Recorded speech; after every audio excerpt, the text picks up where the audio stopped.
Hi guys, good morning. Audible to all? Can you guys all hear me? Can I see a quick yes in the chat box?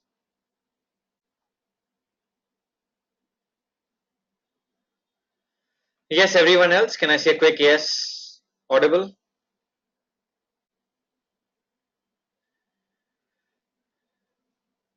Alright, awesome guys. Good morning again. Great to have you guys here on this awesome Sunday morning.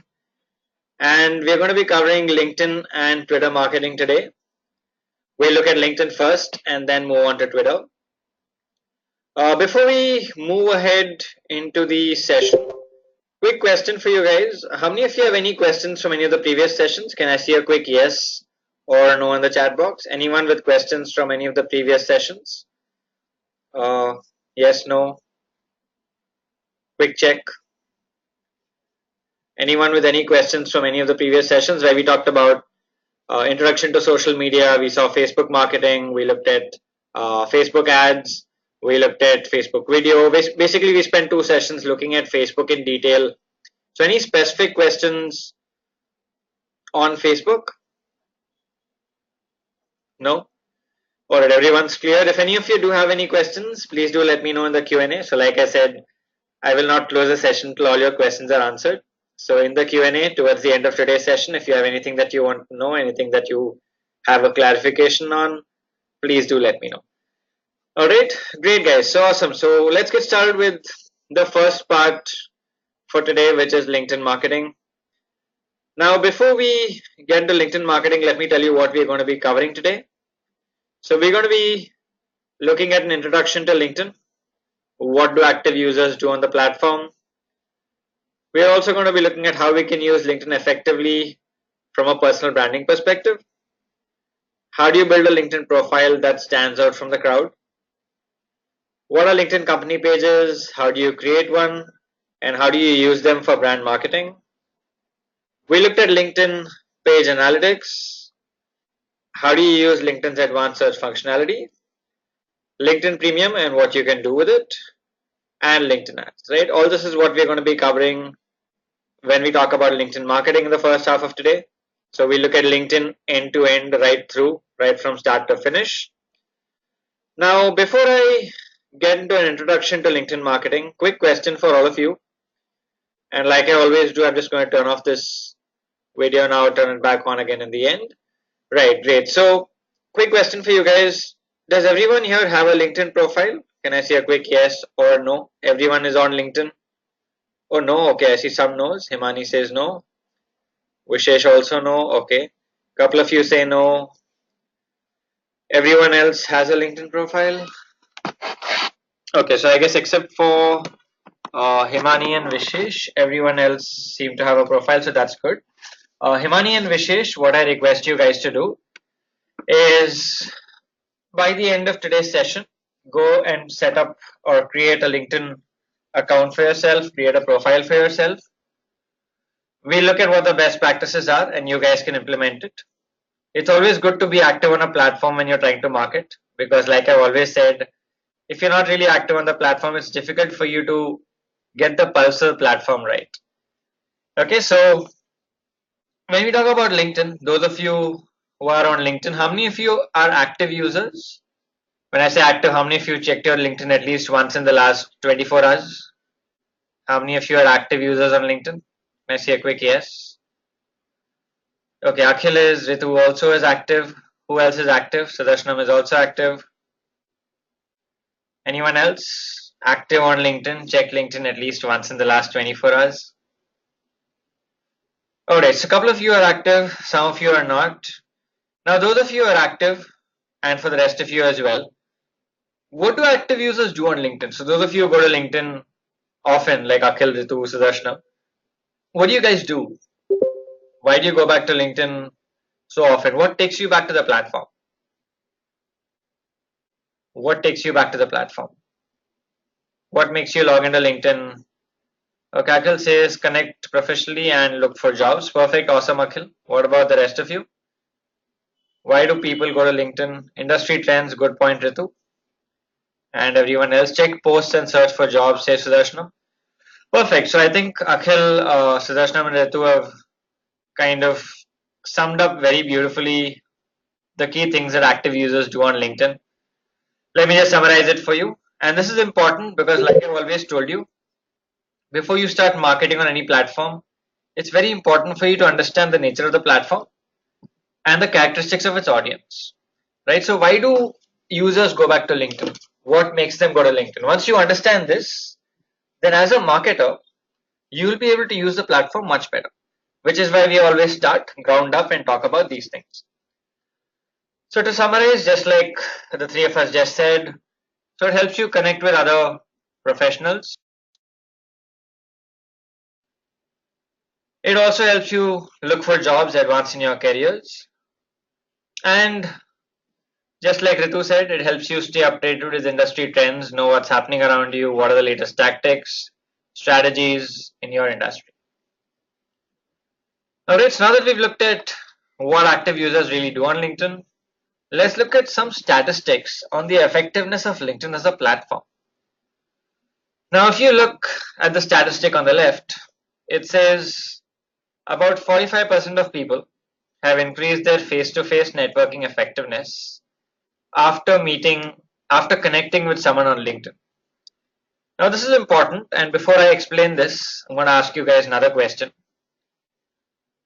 How many of you attend networking events offline? Like, how many of you go for seminars, conferences, all those events that happen offline where you meet people from the industry, from your industry? Ritu does, Vishesh also does. Anyone else? Just two of you? The rest of you don't really go for these events? Imani says sometimes. Alright, so when you go to these events, right, you meet people, you connect with them, you kind of try to build a professional relationship. Now, meeting someone for the first time at an event versus connecting with them on LinkedIn and then meeting them. So let's say that I found someone on LinkedIn and I connected with them, and then let's say a day or two later I meet them at an event. Doesn't it make it easier for me to break the ice? Because now it's easier for me to start a conversation, no? You guys agree? Now I know what the person does. I have a quick background. I know where they work. I know what their skills are. I know which school they went to, which college they went to. Easy to build a conversation, right? So LinkedIn is a great platform when you're networking offline as well. Okay, not just that, even for meetings. So for me, whenever I'm meeting somebody, whenever I have a client meeting, whenever I'm meeting someone new for the first time, right, the first thing I do is go check them out on LinkedIn, understand who they are, and then go meet them. Makes it very easy for me to strike the right conversation, right? So LinkedIn is very effective when you're meeting people offline as well. The second statistic here, which you see on the right, which says 94% of recruiters use LinkedIn to examine potential candidates. Right, this is for all of you who are using LinkedIn for career advancement, all of you who are looking to use LinkedIn for making career switches. Those of you who are students here, how many of you are students here? Some of you are. Vishesh, I guess you are still studying as well. How many of you are students here? How many of you are still studying? There are a couple of us here. Yeah, Himani is. I'm assuming Vishesh is also still studying. No? Okay, Mahesh is. Okay, so Himani and Mahesh are still studying. So those of you who are still studying, when you go out and look for jobs, having a great LinkedIn profile increases the chance of you getting a job. Likewise, those of you who are here and are planning to maybe make a career switch or advance in your careers after doing this course, having a great LinkedIn profile will help you. So how many here who are planning to make a job switch or look for a different position after doing this course? There are quite a few here who are planning to do that. Yeah, so Darshanam is, so quite a few. So in all these cases, LinkedIn is very, very useful. Okay. All right. So now we looked at some statistics on the effectiveness of the platform. Let's move on to see how we can use LinkedIn for marketing. Right. So when it comes to LinkedIn for marketing, there are two key areas that we'll talk about. We'll talk about marketing as a brand, and we'll also talk about personal branding. Both of these are equally important. We'll begin with personal branding on LinkedIn. Before we get into personal branding on LinkedIn, I'm going to ask you guys a question. How many of you think personal branding on LinkedIn is important? having a strong personal brand is important. How many of you say that it's important to have a strong personal brand? Can I say a quick yes, no? Only Akhil? Rest of you think it's not important? Okay, everyone agrees, I guess. What about the rest of you? Yeah, it is important to have a strong personal brand. And why is it important? For all of you who've agreed and said yes, why is it important to have a strong personal brand on LinkedIn? What makes it so important? Professional presence, all right. It says waiting for name. Sorry, what could you tell me what your name is, please? Whoever said professional presence, your name doesn't show up. Sanchit, okay, all right, awesome, Sanchit. Okay, Sanchit, if you can enter your name, that'll help. Otherwise, it's fine. Akhil says to stand apart. Vishay says establishes a good personality. Yes, that's right.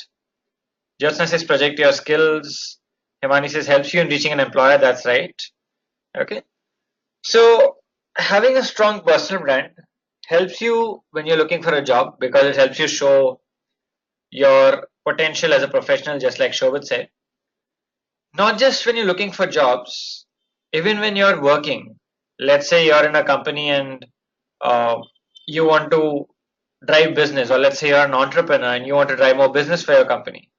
Having a strong personal brand builds credibility, builds trust, and will also help you in driving more business. And if you're in a sales role, then getting more sales as well. Right? Is there anyone here in a sales role? I mean, anyone here into sales as part of your role? Okay, Aritra is so. Aritra, likewise. So when you're in a sales role, Akhil also. Anyone in a sales role having a strong personal brand on LinkedIn is very, very important. Right? So let's see how we can build a strong personal brand. Building a strong personal brand on LinkedIn always starts with your LinkedIn profile, right? Because when somebody looks you up on LinkedIn, the first thing that they would see is your profile. So what we look at now is a list of some best practices for personal profile. So what are the key things that your profile should have that would make you stand aside or stand apart from the crowd? The first thing is something called creating a custom URL for your profile, right? Let me show you what this is. So I'm just going to go to my LinkedIn profile now. That's all. If you can see my LinkedIn profile on your screen. If you look at my URL here, right? If you look at this URL on top, it says linkedin.com/in/Rohit Uttamchandani, which is my name. Now, this is what you call a custom URL because I've customized it to include just my name. How many of you have this? When I say custom, normally the URL will have a string of numbers and characters. So how many of you have customized your URL for LinkedIn? And how many of you have, when you look at your own URL, you can check it right now. If you look at your LinkedIn profile URL, if it has numbers and characters in it, random numbers, random characters, that means it's not customized, right? So Sudarshanam has a custom URL. That's awesome. What about the rest of you? Do you guys have? Shobit also has. Anyone who doesn't have? I'm assuming if everyone does, that's good. If you don't, then I can tell you how to do it. If everyone does, then I'll just let it be. So everyone else, you guys have a custom URL, don't have a custom URL. Okay, Mahesh doesn't, Sanchit doesn't, Jyotsna doesn't as well. Himani, yeah, Himani is not created a profile yet. So when you created Himani, this is what you should do. Yeah, Vishay says I have numbers in my URL. That means it's not customized. So how do you customize your URL? On the top right corner on your profile, it says edit public profile in URL here. I'm going to click on that. When I click on that, then you'll see on the top right, it says edit URL. You see this? Personalize the URL for your profile. You would click on the edit button and you would then edit it. Right? After you edit, you will save it and it will get saved. Right? So those of you who don't have a custom URL for your profile, that's one of the first things you do. What is the benefit of this? Why is it a good practice to have this? All of you, we said fine, it's a good practice, but why is it a good practice? What difference does it make whether you have numbers or whether you have characters or you have it customized like this? Does it make any difference? We can add it in the CV. Very good point, Shobit. A lot of us add our LinkedIn profiles in CVs. It will look much better if you add a profile like this, a URL like this, rather than adding numbers, characters. Right? Easy to remember also, like Himani and Ritu have said. Easy to remember, easy to add in your CVs. You can even add in your business cards. Easy to add. Looks neat, looks clean. Also, when you're in the digital space, it makes you appear more savvy. You're in the digital space yourself. If you don't know how to customize your own profile URL, that doesn't come across as very nice, right? So it's always good to do this. So that's the first thing. Okay, Vishesh has done it. Awesome, Vishesh. That's great. Akhil says, does it make a difference while using the app? No. When you're using the app, you would never really see the URL. But when you're giving it on your CVs or on your business cards, it just looks neater and cleaner, right? Easy to remember as well. But when you're using the app, it's never, URLs do not show in apps. Right, Akhil? All right. Great. So the next best practice is to have a good headshot for your profile picture. So what you see here, which I'm hovering on now, is what you call having a good headshot for your profile picture. Does everyone here who has a profile have a good headshot on their profile picture? Everyone, does everyone have a profile picture? Yes, no? On your LinkedIn? I'm assuming that's the bare basic thing to do. Right? One of the most basic things is to have this. It gives a face to your profile. Never have a LinkedIn profile without a good headshot as a picture. That's one. Second thing is LinkedIn allows you to have something called a cover picture, right? Or what you call this header image. So what you see on top here, where you see me speaking at a Google event, right? That's what you call the cover image. Now, how many of you have this image on your profiles apart from your display picture? How many of you have this image as well? How many of you have a cover image on your profile? Can I say quick yes, quick no? Whatever, whichever way it is. Okay, Vishesh does. Most of you say no. Ritu also has. So if you have it, it's good because see, you want your profile to stand out from the crowd. Most of the crowd does not do this. If you want to stand out from the crowd, you would do what no one else is doing. Most people do not do this, and this gives. It's the first thing people see, right? It's the first impression they have of you is your images that you have here. So somebody seeing this will know, okay, this guy speaks at Google events, right? This guy is a Google trainer. It gives a clear picture of who you are and what you do. So always pick a very good cover image that talks about, in a way, what you do as a professional. Okay. All right. Then, as you move below, this is your title. So you would talk about, again, this one line will tell people who you are, what do you do, what do you bring to the table. So always ensure you have this crisp, clear, right? Then, as I scroll below, you have a summary section. Always have this updated as well. It tells people again what do you bring to the table. Right? This is the first section people see, right? It's your images, your name, your headline here, and your summary section.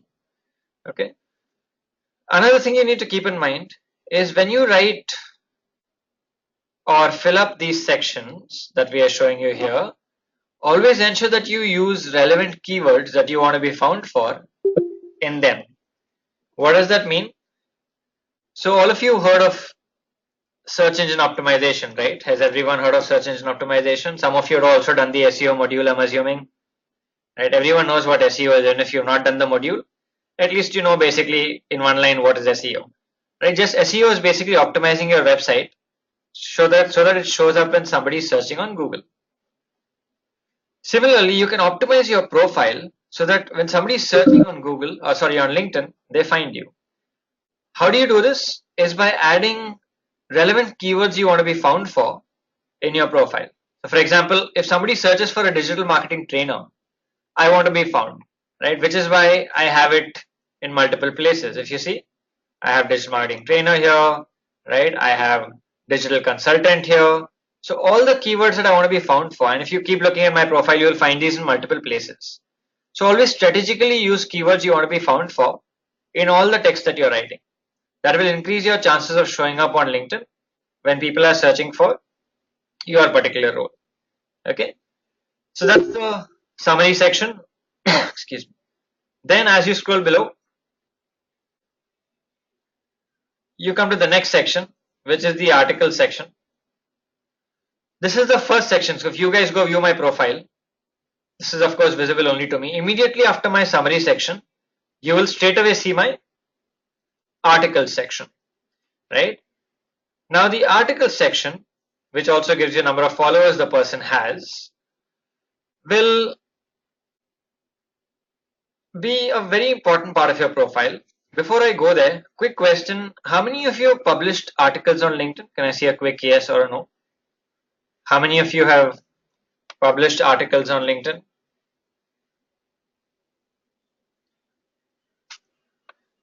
Most of you say no. So when you post to LinkedIn, right, you can click, so you have multiple things. You can share an image, you can share video, you can share text and post, or you can have some, you can do something called write an article, right? So when I click on write an article, it will take me to a new page where I can start typing my headline and start writing my article. Now, why is it, or what are the benefits of writing an article on LinkedIn? Can anyone tell me what are the benefits? So if you click on see all articles here, right, you will see all the articles are published, right? For every article here, you can see every article that I have published. Now, what are the benefits of doing this? Is there any benefit? Is there any benefit of doing this? Yes, no. If there's a benefit, what are the benefits? How does this help you doing this? All of you, come on guys, please think and use the chat box to answer. That way it's interactive and fun for everyone. If only I speak, you guys will get bored. So you guys can join the conversation as well. So please do use the chat box, and in the Q&A, I'll let you use the mic also. Okay, Vishesh says it helps to engage your followers. Yes, good point, Vishesh. Ritu says helps to know your interest. Okay, what else? Describes more about our potential knowledge. Very good point, Himani. Yes. What else? Credibility. Yes, that's the point I was looking for. It's a very, very good point, Sadhni. I was looking for that. And I was looking for that point exactly. Credibility is something it brings about. What else? Anyone else? Anyone else? Let me give you a case here. Let's say that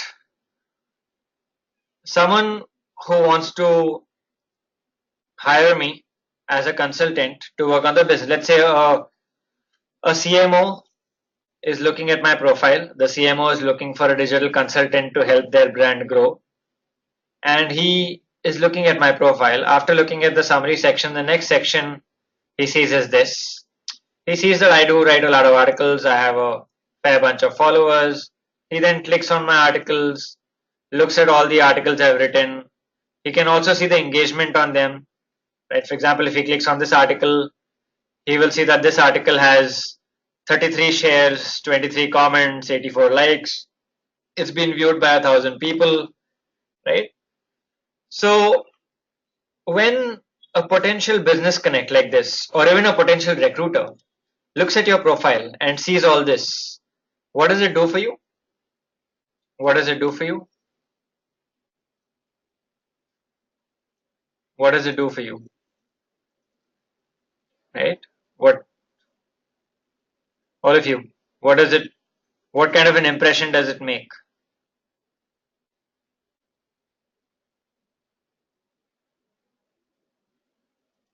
Come on guys, what kind of an impression does it make?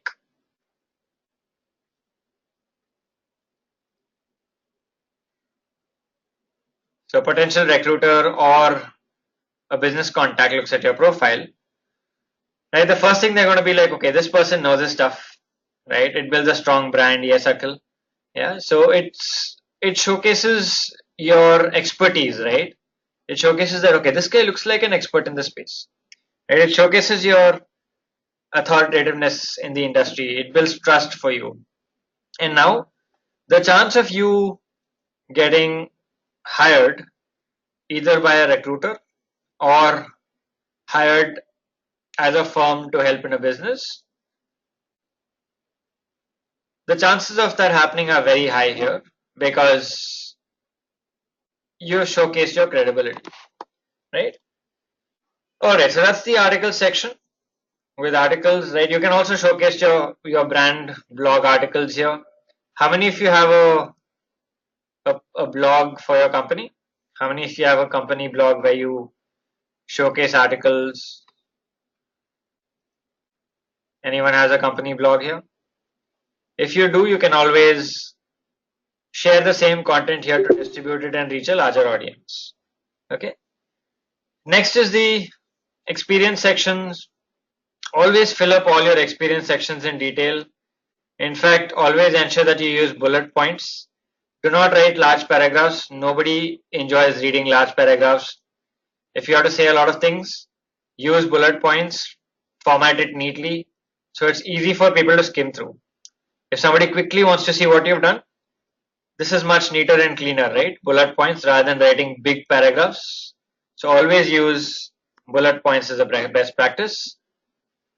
Another thing is wherever you have images, images, videos, slide shares, always add them, right? How many of you have done this on your profile? How many of you added media like this?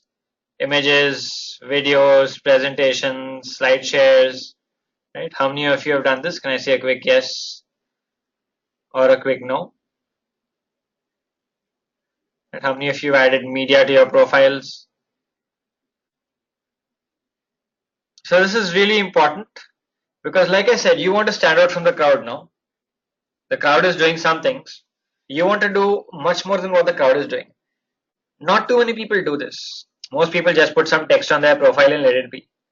When you can add images, right, add videos, add slide shares, maybe add awards that you won, all this helps your profile stand out. Right? It makes it more visual also, makes it more interactive, makes it easier for people to get to know what you've done. Like they say, a picture is worth 1,000 words. The same thing here. So when you add pictures here, it's easier for people to quickly get a grasp of what you've done. Alright, so that's the good practices that we've seen. Then as you scroll below, you will always ensure that you update the skills section. So in the skills section, you can add all the skills that you have. These are also kind of like keywords on your profile. The more skills you add, the higher the chance of you being found. And then you can always get people who know you, people who worked with you to endorse you for skills that you have, right? So this is something you would do, add your skills and get people you know to endorse you for those skills. You would also get recommendations. So you'd get people who you worked with, people who you've done or you helped grow. You would get them to write a recommendation for you guys.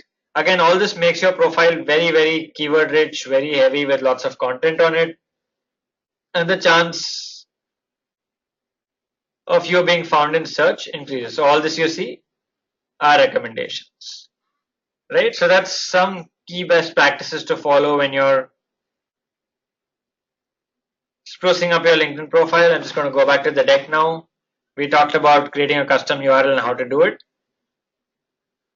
So like I said, you can write articles, the benefits of writing articles. So it builds credibility for you, showcases your expertise, and you can also share your brand blog content to get more views on it. Like I said, optimize your profile for search. So fill in all sections, and in every section, add keywords that you want to be found for. That way the chance of you getting found on LinkedIn is much higher. Vishesh says, where is the skill? Oh, you'll have to add it. So in your profile, if you don't see a skill section, so then just click on add profile section here and you see this. On the right, you see this Vishesh, add profile section.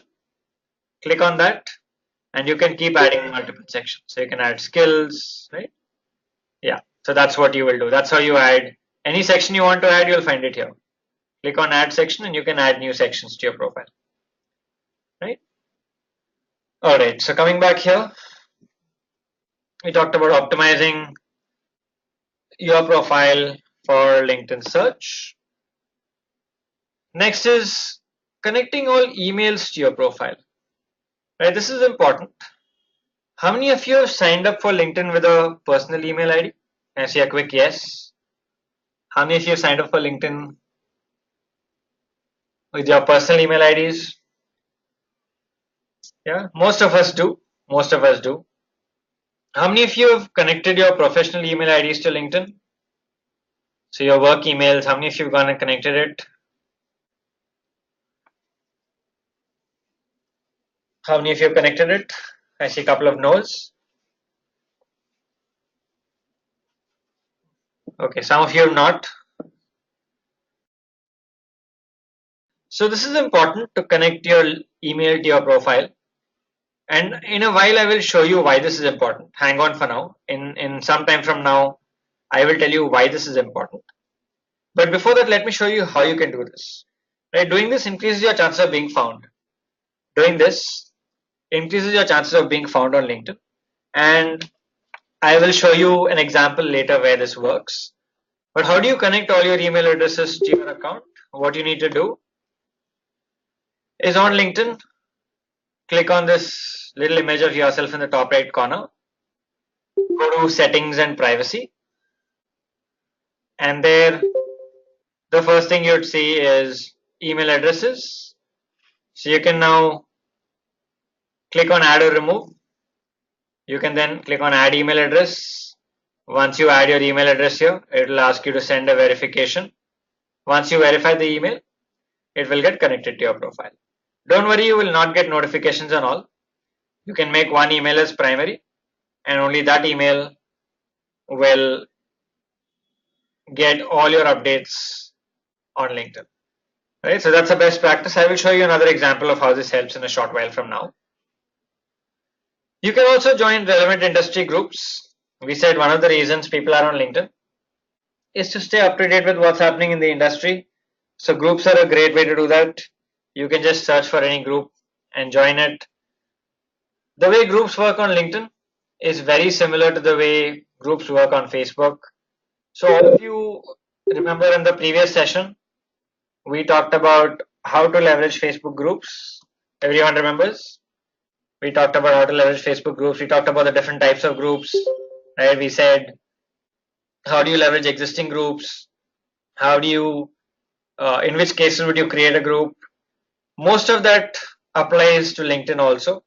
In fact, just to recap, if you want to get the best out of LinkedIn groups, you would do exactly what we said in the Facebook session last week, in the previous week, right? You'd add value, focus on meaningful interactions, right? Connect to relevant people, build relationships, share articles, blogs, answer questions, build trust, drive thought leadership, right? Do not self-promote. Groups are not meant for outright self-promotion.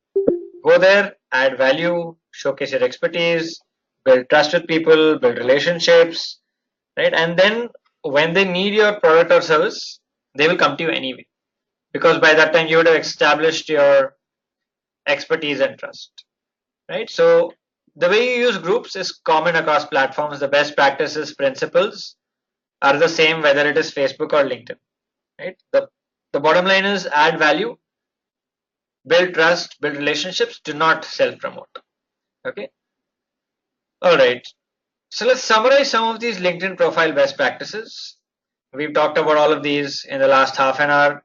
Let's sum it all up in one slide. The first one is have a good headshot for your profile picture. Have a banner image as well. I showed you the banner image. Have not just a good headshot, but also a banner image. Update all your major sections. Strategically use keywords that you want to be found for in your text and descriptions. Avoid large paragraphs. Use crisp bullet points to convey information. Have a custom URL for your profile. Don't have URLs that have numbers and characters. We've already seen why that is important. Add media, add images, video, slide shares to make your profile stand out from the crowd. And update your skills, get endorsements for them, get recommendations. right? These are 7 points that you see here on the screen. If you do all of this, automatically you'll have a profile that stands out from the crowd and is much better than most LinkedIn profiles you see there, right? All right. So how many of you have all of these in your LinkedIn profiles? Can I see a quick yes or no? How many of you have all of these, including a banner image? So when you say display picture, I mean banner image as well. So how many of you have all of these in your LinkedIn profile? Headshot, banner image, media, custom URL, right? So what I want you to do is take this as a checklist. Keep this as a checklist. When you go back today after the session, go to your individual LinkedIn profiles, see which of these you're missing, right? See which of these you're missing. Go and add them to your profile. Like I said, once you do that, you automatically have a profile that stands out from the crowd, right? All right, great guys. So we've gone through how do you create a LinkedIn profile that is stunning and awesome and amazing and is much better than most profiles out there. We've also seen why it is important from the standpoint of building a strong personal brand. So is everyone clear until now? Can I say a quick yes if everyone's clear until now? Yeah. Yes, everyone else. Can I say a quick yes from everyone, guys, please? All right, everyone else.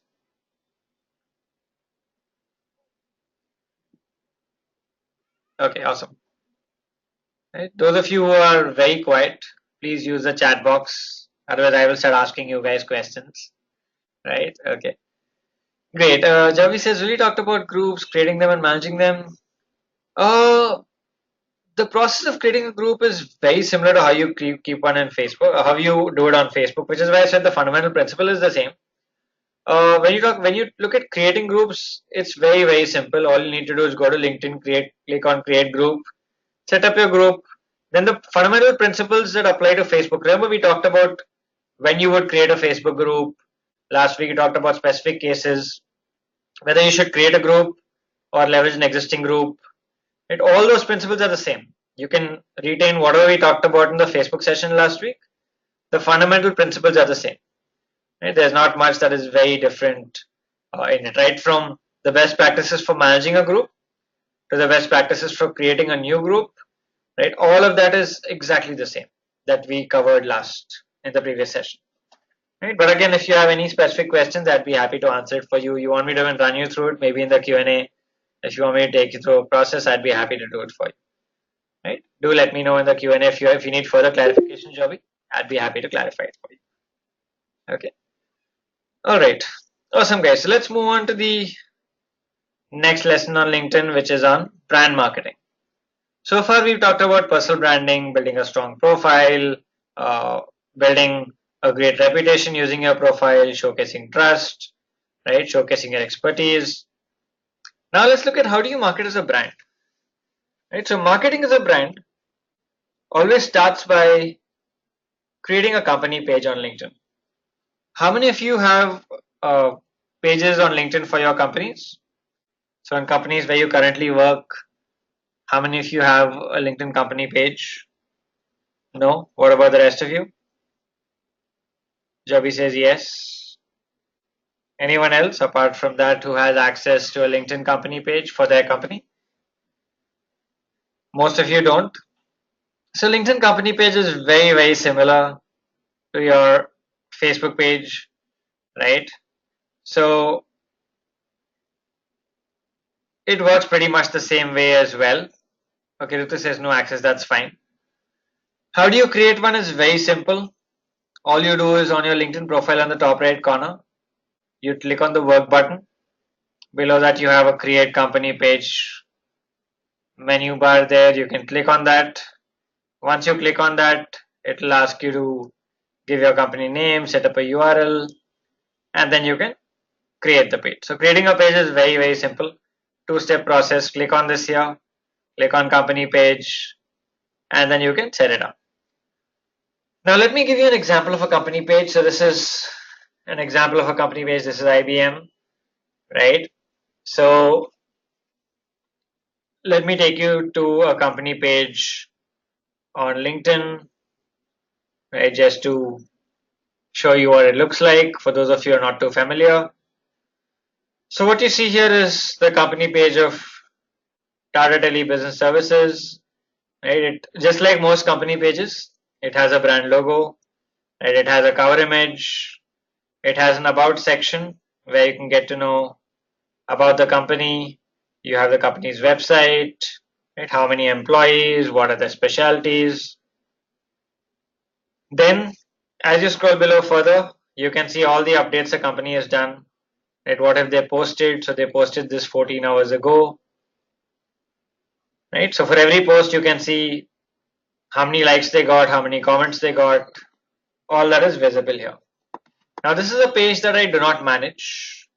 I am not an admin of this page, so I can't see more data. But if you compare this page with a page that I manage, which is this page, for this page, just like a Facebook page that you manage, you have an admin bar here on top. So this admin bar will give you access to a lot of data on your page, right? So you can see, for example, what the engagement is like, what kind of shares you're getting. For every post, you can see the reach. And I could not have seen this for this page because I do not manage it. But for this page, I can see the reach. I can see how many impressions I got, how many clicks I got, right? How many people liked, commented, and shares, which is social actions. What was the engagement rate? All of this I can see here, right? Now, before we get into page analytics, quick question for you guys. What kind of posts would a brand do to its LinkedIn company page? Would they just do the same post they're doing on Facebook? So let's say, would you take all the posts you're doing on Facebook and just post it here? Would you take all the posts you're doing from Facebook and post it here? Yes, no? Would you take all the posts that you're doing on Facebook? Not really, right? Because like we said, the Facebook audience is different. Every platform has a different audience. Every platform has different reasons why the audience comes there. In the session on Facebook, we understood why the Facebook audience comes there, right? On the In the LinkedIn session today, we've looked at why the LinkedIn audience comes there. The reasons are very different. The nature of the platforms are very different. Facebook is more fun. Facebook is more entertainment. Facebook is more time pass. LinkedIn is more professional, more learning oriented, more ways to grow through your career, right? Be more uh, professionally connected. So you will not do the same thing. But if you look at what are the different types of updates a LinkedIn company page can do, you have a lot that you can do. This is just to give you an idea of what can a LinkedIn or what can a company post to its LinkedIn page. So like Vishesh says, it should be anything relevant to your business. So it could be this, it could be where you share industry stats, data, any information that your audience on LinkedIn would find relevant. So as a company, let's say you've done a new research report and you want to promote it to your audience, or you've written a new, let's say, or you've done some research and found some industry data and you want to share it with your audience. Will the audience find this valuable? Of course they would, right? Because that's the reason people come to LinkedIn. If you saw on the first slide of today, one of the key reasons people come to LinkedIn is because of industry trends, getting information. So that's something that you could do. You could also showcase your company culture. A lot of people on LinkedIn are looking for jobs, right? If you can showcase company culture, what is it like to work in the organization, how work is so much fun, there's so much growth, then the chance of more people applying to you is higher, right? There are more and more people who would want to work at your company because you have such a great work culture. You could also share blog articles, so you build thought leadership. We already saw why it is important to share articles on LinkedIn. That was as a person. This is as a company. A company can share articles, showcase that they know what's happening in the industry, they're experts. You can also share quotes. This is something that probably is common to Facebook and LinkedIn. Is inspirational quotes do work, and particularly in a professional space, we all need that daily dose of inspiration. So any quotes, videos, anything that's inspirational, motivational, also does work. You could also showcase case studies and work done by your company. Let's say your company has done great work. You worked with a client and delivered results. You could showcase those as well.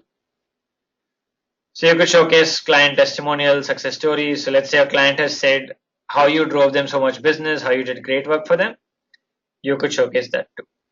Right. So all this is a bunch of updates that you can post to your LinkedIn company page.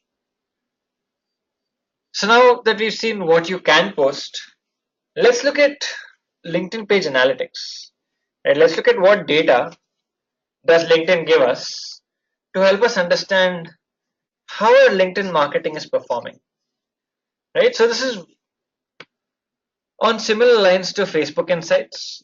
Do all of you remember Facebook Insights that we saw in the previous session? Yeah. Facebook page insights, everyone remembers, where we saw all the analytics data that Facebook gives us. I also told you all, once you create your pages, go to the sections, look at the data there. Likewise, LinkedIn also gives us analytics for our LinkedIn pages. So let's go back to this LinkedIn page here. So here I can click on analytics in the admin bar, and then I have three different areas that I can go to. So I can click on visitors. So under visitors, I can see all the people who come to my page over a certain time period, right? I can see who these visitors are. So I can see how many of them are from marketing, how many of them are from which specific country, and how many of them are in senior roles. For example, I can see that to the Digital Vidya page, about 40% people who come are in senior roles. How does this data help you? How does the data help you when you can see like the seniority, which industry are your visitors coming from? So Digital Vidya is mostly from the IT industry. What is the benefit of this data, or is there any, how is this data useful? Quick question, all of you guys think, how is this data useful? Okay, Josna says to know your audience better. That's true. Anything else? One is of course to know your audience better. Anything else? Anything else, rest of you? Reach, not really. So in fact, one is like Josna said, helps you know who your audience is, right? So for example, I know that a large part of my page visitors are from the marketing department. Some are from business development, some sales, right? And the other thing, I can use this data for my future targeting, like Ritu said. Also, it gives me a good idea of whether I'm reaching the right people. Right? I would know based on who's coming to my page. Is this the audience I want to reach? Let's say, for example, I want to reach a specific industry, specific level. Let's say that for my company, I want to reach only senior people. Right? So here I have 41% senior and 15% director. So about 55% of my page visitors are senior and director levels. So I know, fine, I'm reaching the right audience. Right? So it helps you in understanding your audience better. Also knowing if you're reaching the right audience. Right? That's the visitors section. Then you can look at your updates. Here you can see your engagement maybe over the last 6 months, last 12 months. You can see your page engagement. Is it going up? Is it going down? If it's going down, you would see why is it going down. If it's going up, you would analyze why it's going up. You'd learn from your success. You'd learn from your failure also. Then I can see all the posts that I've done here. So I can see every post that we've done, and for every post, I can look at what was the click-through rate, what was the engagement rate. So now I can see which posts are getting me the highest engagement. For example, this post has got a 4% engagement. So I'd probably click on it and I'd see which post was this. Why did this post get so much engagement? I would analyze, and once I figure it out, I would then do a lot more of those posts. Right? So the content section, just like Facebook, helps you analyze which content is doing well and do more of that content. Right? So that's the update section. Likewise, you have your followers section. You can see your followers, how has it grown, right? Is it growing month on month? So you can look at the last 12 months data, for example. You can see how many followers you're adding in every month. Organically, is your page growing? You can also look at the demography of your followers, right? Which country are they from, right? What is their job function again? What is their seniority level? Which industry are they from? All this can be viewed here, right? It also gives you a quick update of similar companies.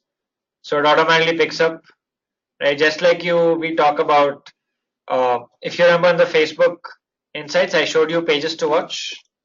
Do all of you remember that pages to watch section in Facebook Insights where I showed you can look at a quick snapshot of how you compare with your competitors? In Facebook Insights, in the overview section, you have a pages to watch. Likewise, here you have a companies to track. So you can compare yourself with how your competitors are doing, right? So you can see their follower growth, their followers, their updates, their engagement, and you can see where you stand, right? So that's LinkedIn Analytics. It's a lot of data to understand how your LinkedIn marketing is performing. It's not as comprehensive as Facebook. In fact, no other social platform has analytics as comprehensive as Facebook, but nevertheless, it is quite useful and helps you with a fair bit of data to analyze your marketing performance on LinkedIn, right? All right, Jyotsna has a question. Jyotsna says, do hashtags help increase reach? Okay, Jyotsna, hang on for about an hour or so. When I come to Twitter, I'll explain hashtags and then explain why hashtags work on some platforms and not on others. Right? Is that okay, Jyotsna? Hang on for about an hour and I will clarify that. Okay. All right, so we've looked at analytics on LinkedIn pages. Any specific question here? Okay, Akhil says, does LinkedIn also have an algorithm like Facebook? Yes, it does. Yes, it does. Only thing it does not tell you, like Facebook, it doesn't come with frequent updates telling you what are the key factors, but yes, it does.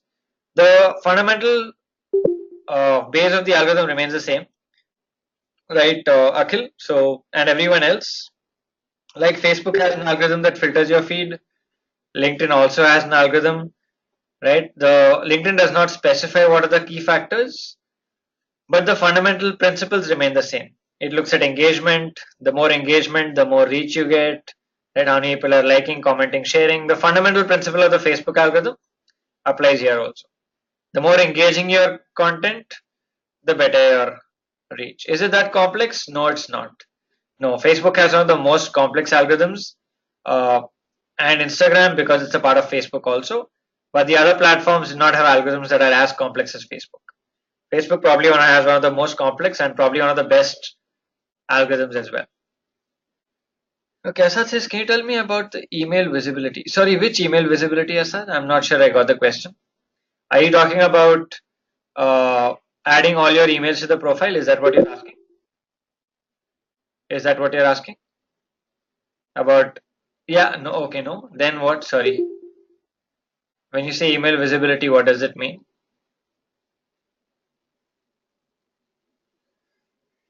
What does it mean? Okay, while Asad comes back with this question, any other questions so far? Is everyone clear with LinkedIn Analytics? So we've seen LinkedIn company pages, what you can post to a company page, right? What you should be posting. We've looked at LinkedIn Analytics. Any questions in that particular lesson on brand marketing, creating a company page, posting there, looking at analytics? Any questions on that, guys? Yes, no? Any questions on that? If not, we'll move on to the next lesson. Everyone, guys, is everyone clear until now? No questions? All right, what about the rest of you guys? Everyone else, guys, come on. You can use the chat box once in a while.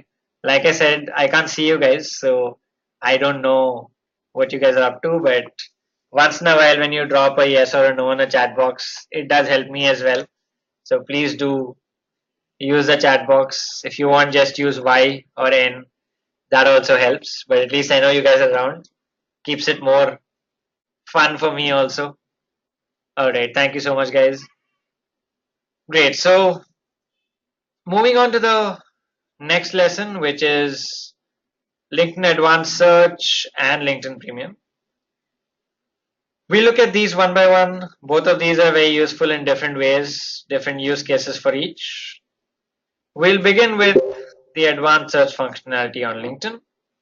So how many of you have used LinkedIn's advanced search functionality?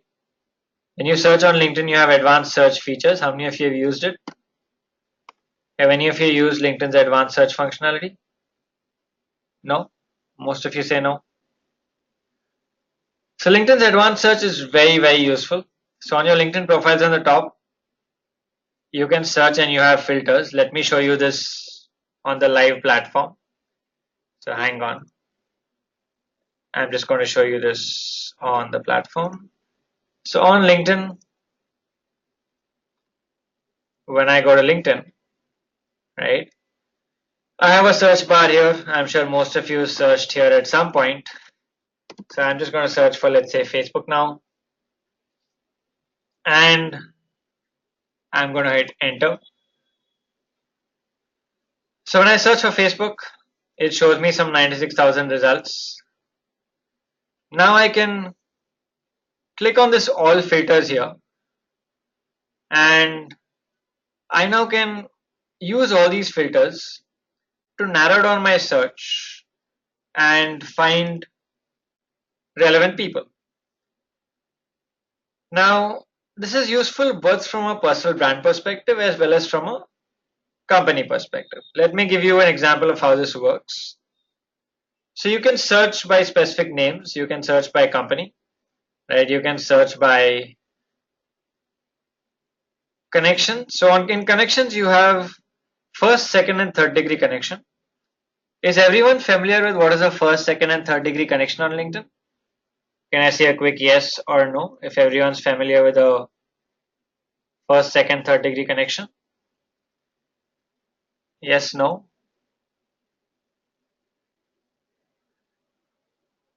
Okay, Asad, I think that's similar to your question. Asad has just asked a question and we'll just be answering that, right? So what is the first, second, and third degree connection on LinkedIn? So for those of you who are not familiar, a first degree connection is like your friend on Facebook. Like we are connected. So if I'm connected to Asad, Asad is my first degree connection. A second degree connection is like a friend of friend. So if I'm connected to Asad and Asad is connected to Pratmesh, Pratmesh is my second degree connection, right? Because we are not connected, but we have a mutual connection or a mutual friend, if you want to call it that, who is Asad. A third degree connection is a friend of friend of friend. So I'm connected to Asad, Asad is connected to Pratmesh, and Pratmesh is connected to Joby. Then Joby is my third degree connection, right? So in short, first degree connection is your friend on LinkedIn. Second degree connection is a friend of friend. Third degree connection is a friend of friend of friend. Right? Is that clear in simple terms? Yes, everyone? Does that clarify? Those of you who are not familiar with what is a first, second, third degree connection, it's a very basic LinkedIn concept. Okay. Now we come to the nuances of this, right? A first degree connection, you can message. So for example, if you want to send me a message, you can only send me a message if you're connected to me, right? So let's say that you want to constantly be in touch with me and you want to send me messages here and there. You cannot do that until you connect to me. So let's say that if you don't connect to me and you want to like message me here and there for something, you'll not be able to do that. So you can only stay in touch through messages with your first degree connections. You cannot constantly message a second or a third degree connection. So that's important to know. Second thing is if you want to view my email, like let's say you want my email ID, you want my mobile number. If you're connected to me, you can see it. If you're not, you cannot. For example, let's take an example here. Right, so what I'm going to do is in the filters, I'm going to say first degree connection and I'm going to apply. Right. So now what can I see? I can see how many of my first degree connections, it all says first here, are working at Facebook. So there are 6 results now. I have 6 people in my network who are working at Facebook. So you see this list here, all these 6 people are working at Facebook and I can message them if I want because I'm connected to them. Right. Likewise, if I want, so let's say I click on this guy, he's data scientist at Facebook. So if I click here and I can click on see contact info. You see this? I have his profile, I have his phone number, I have his email ID, right? If you want to do this for someone you're not connected to, you can't. So you can't see if you're not connected to me, you will not be able to see my contact info. Because this guy is a first degree connection, I'm able to see his contact info and I'm able to message as well.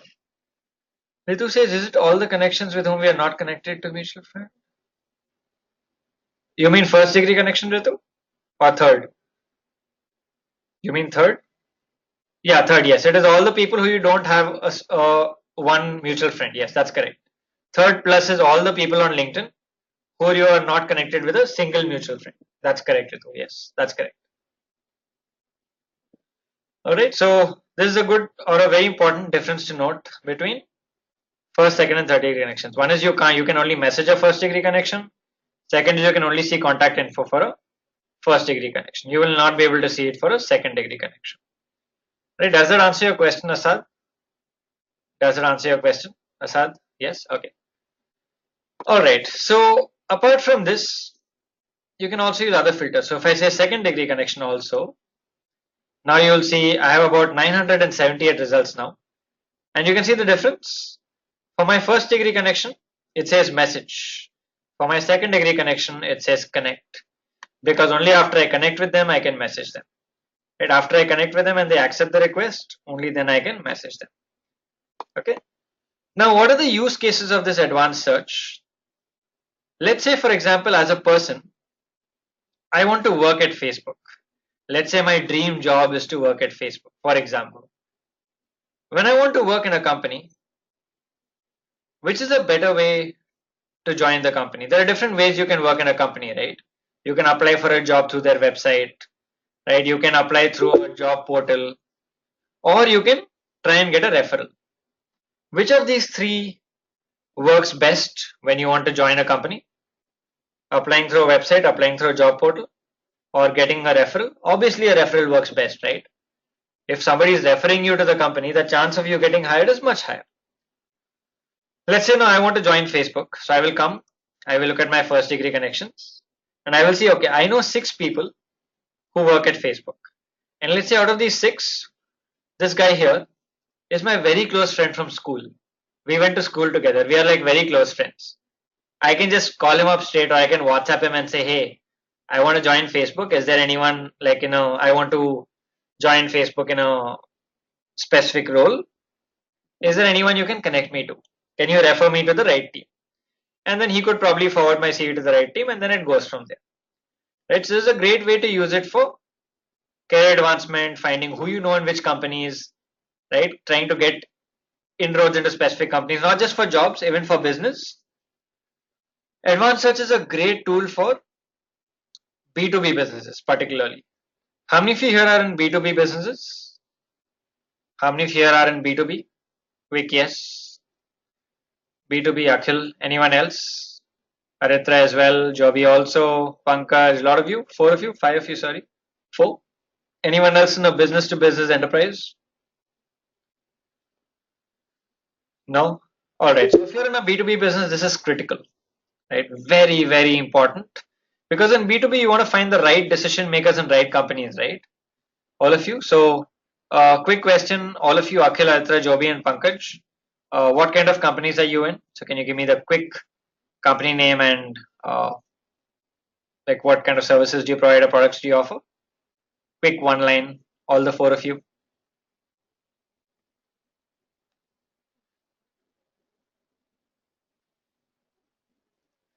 Analytic services, diagonal technologies. Okay.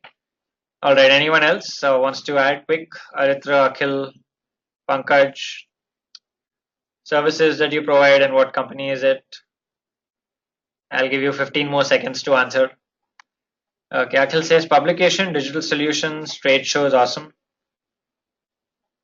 Okay. Pankaj is with 197, offers vast services to telcos. Okay. All right. Okay. And Aritra is Honeywell into automation. Perfect. So let's say that in companies like these, right, where you want to reach out to the right people. Let's say Joby wants to reach out uh, to offers analytic services to a specific company. So what can he do? He can use advanced search here. Let's say he wants to look at uh, people in a specific company or even an industry. Let's say that Joby wants to offer, uh, let's say, services to people in the finance, analytic services to the FinServ industry. So he can select an industry, right? And he can see how many first degree connections he has. So I'm going to remove that. Hang on, I'm just going to remove Facebook from here as a company. All right, so I'm going to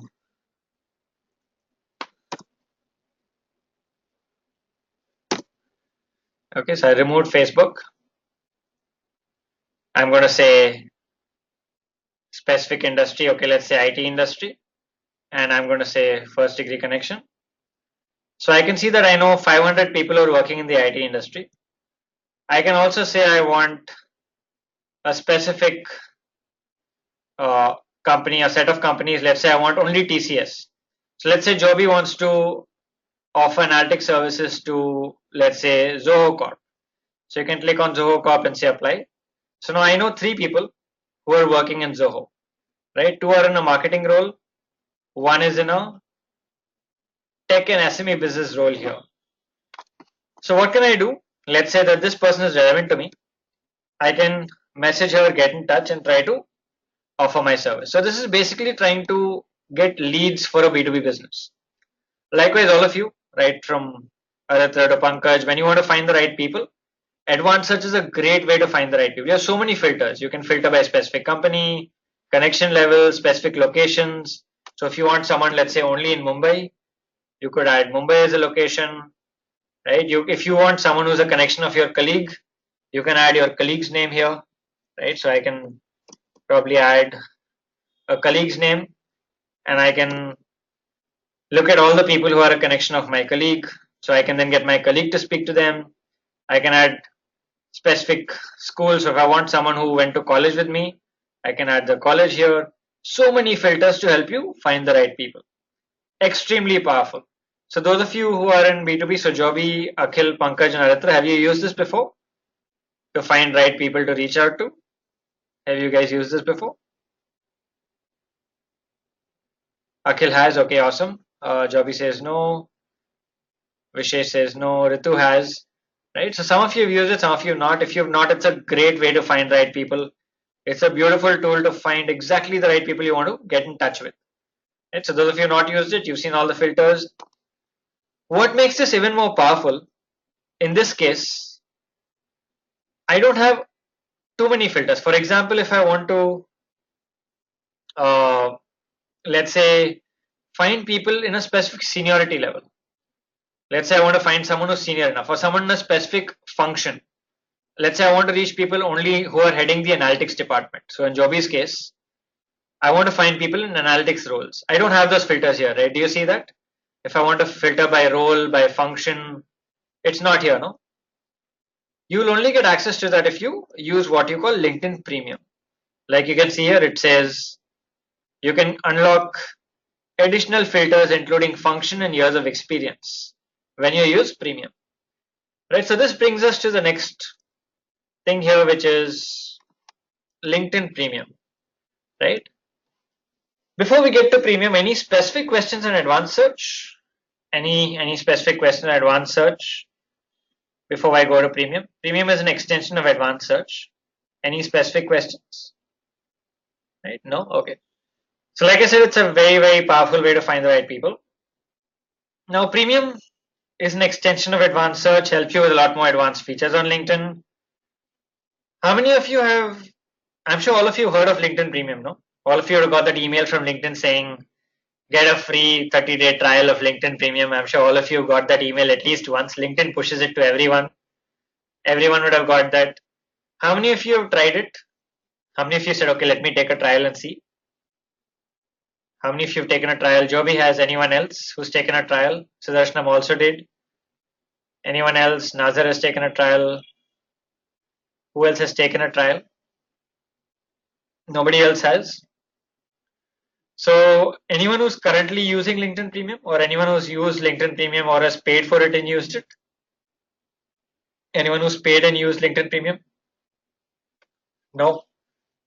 Alright. So let me tell you what LinkedIn Premium is. LinkedIn Premium is the paid version of LinkedIn. You can pay and get access to advanced features. So when it comes to LinkedIn Premium, you get all these advanced search filters extra. So you can use advanced search by industry. You can get advanced search by groups, so people are in specific groups. You can look at years of experience. So if you want to look at only find people who have more than 5 years of experience, you can actually use the search filter and find them. You can use the filter for function. So if I want to only find people in marketing departments or analytics departments, I can do that.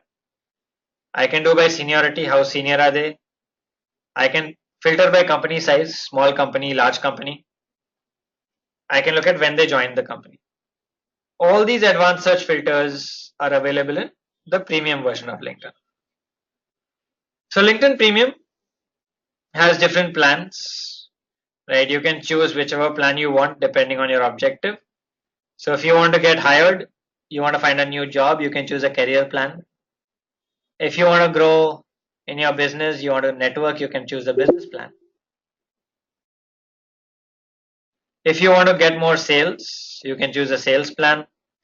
And if you want to find talent, hire recruitment, you can choose the hiring plan. Now the most important of these four is the sales plan, right? Particularly if you're in a B2B business, the sales plan is really important. So the sales plan offers you so many different features. So what you see here is Sales Navigator. Have any of you used Sales Navigator? Particularly the four of you are in B2B. Pankaj, Joby, Akhil, and Aritra as well. Any of you used LinkedIn Sales Navigator? No. It's extremely useful from a B2B lead generation perspective. How does it work? Or what features does it give you? Well, these are the features. The very first thing is it gives you 20 in-mail messages. Now, what is in-mail? When you say in-mail, what do you mean? What is an in-mail? Anyone? What's an in-mail on LinkedIn? Email and LinkedIn similar? Yeah, it's basically a LinkedIn message. So when somebody sends you a message on LinkedIn, it's called an in-mail. In-mail is just LinkedIn's proprietary term, but it's basically just a LinkedIn message. Now LinkedIn messages, Vishesh is not connected. Yes, that's right. That's what it says by sending messages to people you're not connected to. Now, in fact, like you guys have just said, I told you earlier that you cannot send a message to your second and third degree connections, right? You remember? I said that you cannot send a message to second and third degree connections. You first have to connect to them, they will accept, and then you can message them. With the Sales Navigator here on LinkedIn Premium, like Jyotsna and Vishesh said, you can send messages to people you are not connected to also, right? Now, LinkedIn messages can be very effective. Let me ask you a quick question. Do you get more email every day or do you get more in-mails every day? Those of you who are active on LinkedIn, do you get more emails or do you get more in-mails? Obviously emails, right? We're all busy people. Most people are working quite busy. For example, I get hundreds of emails a day, but I probably get only maybe 5 to 6 LinkedIn messages in a week. Now, because in-mails are more scarce, right? They are less as compared to emails. They are less cluttered. they're more effective. So for example, let's say that I want to reach out to someone in a specific role. I have two options. I can send them an email or I can send them an in-mail. Which one do you think has a higher chance of being opened? The email or the in-mail? You don't know the person, you're sending a cold message. Obviously the in-mail, right? Because you get a notification on LinkedIn. So you at least open and check the message, right? Most of us have the LinkedIn app on our phone these days. When you have the LinkedIn app, somebody sends you a message, you get a notification. You'll probably at least open and see, even if you don't know the person. Email, you might skip it. It might even go to a different folder. Right? So in-mails can be very effective from that perspective, which is why when you subscribe to LinkedIn Premium, you can send messages to people you're not connected to also. It also gives you specific insights on your accounts and leads. Let's say, for example, I want to connect to, let's say, Pankaj, right? Because I want to do business with his company. Before I ping him, before I send him a message, I want to understand Pankaj's activity. I want to understand what does he read, what does he do, so that I can give him a more customized message. So if I want to follow Pankaj's activity on LinkedIn, I have to connect with him, right? Only when I connect with him, I can get his updates in my feed, no? With LinkedIn Premium and LinkedIn Sales Navigator, you don't need to connect with him, right? I don't need to connect to Pankaj. Without connecting to Pankaj, I can get all the insights. So I can see what is Pankaj doing, what is he engaging with, what articles is he reading, what is he sharing. I can get all his insights without connecting to him, right? So then I can, when I want to message him, I can draft a very personalized and customized message, right? So that's what Sales Insights does. It also gives you access to all those advanced search functionalities that you don't have without paying, right? From job function to seniority, all that is there. It also tells you who's viewed your profile. So in your current scenario, you can only see the latest 3 or 5 or 10 people.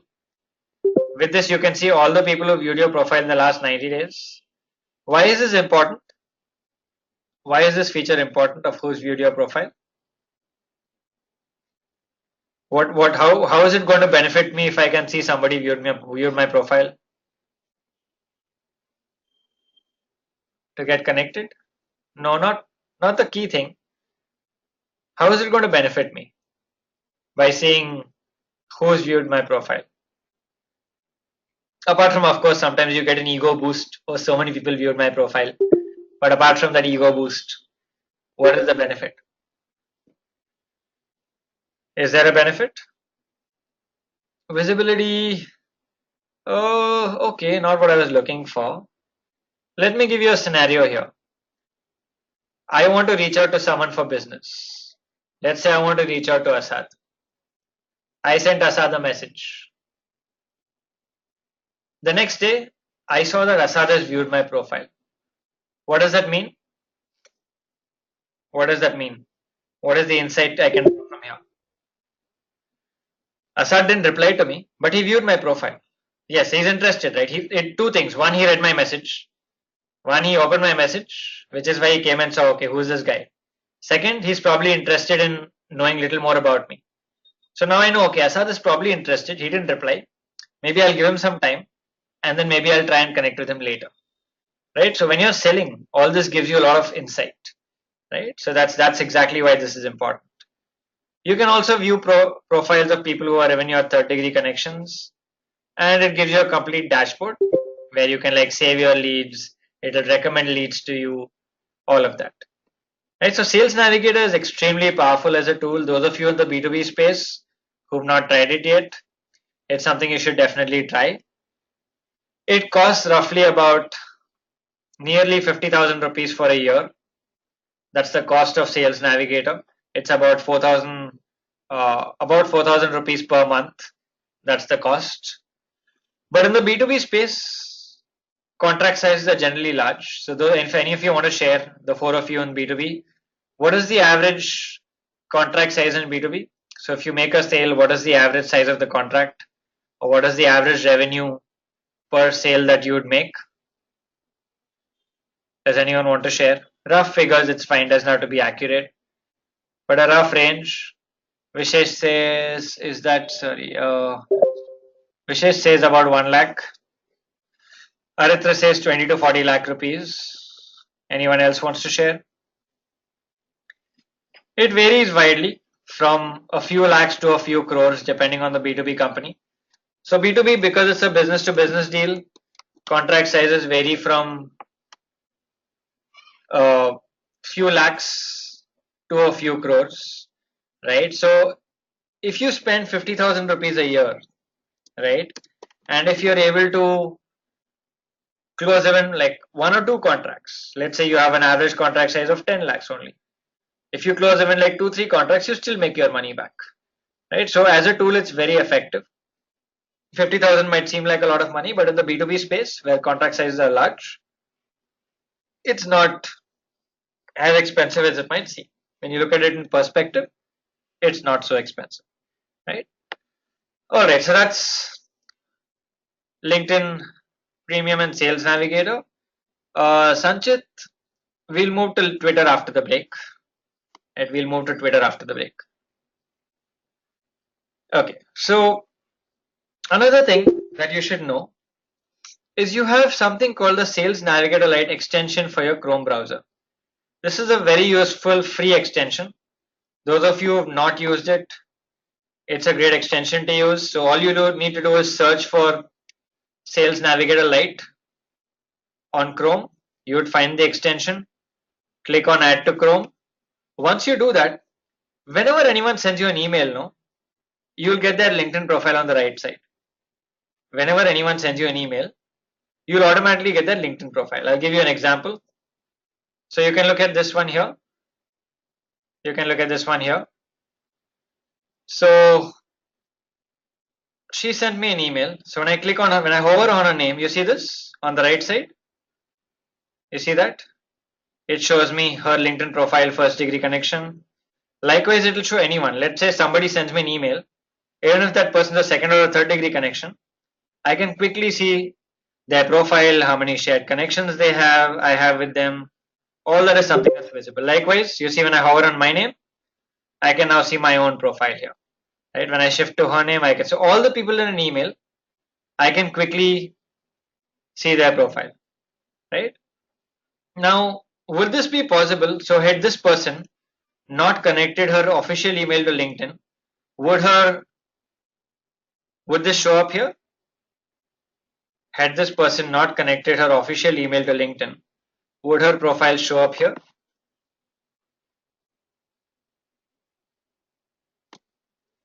Obviously not, right? Obviously not, which is why, if you remember, we talked about connecting all your emails to your LinkedIn profile. So the benefit is this. When you send someone an email and they are using tools like this, it will show up, right? Which is why we talked about connecting all your emails to your profile a little while earlier today.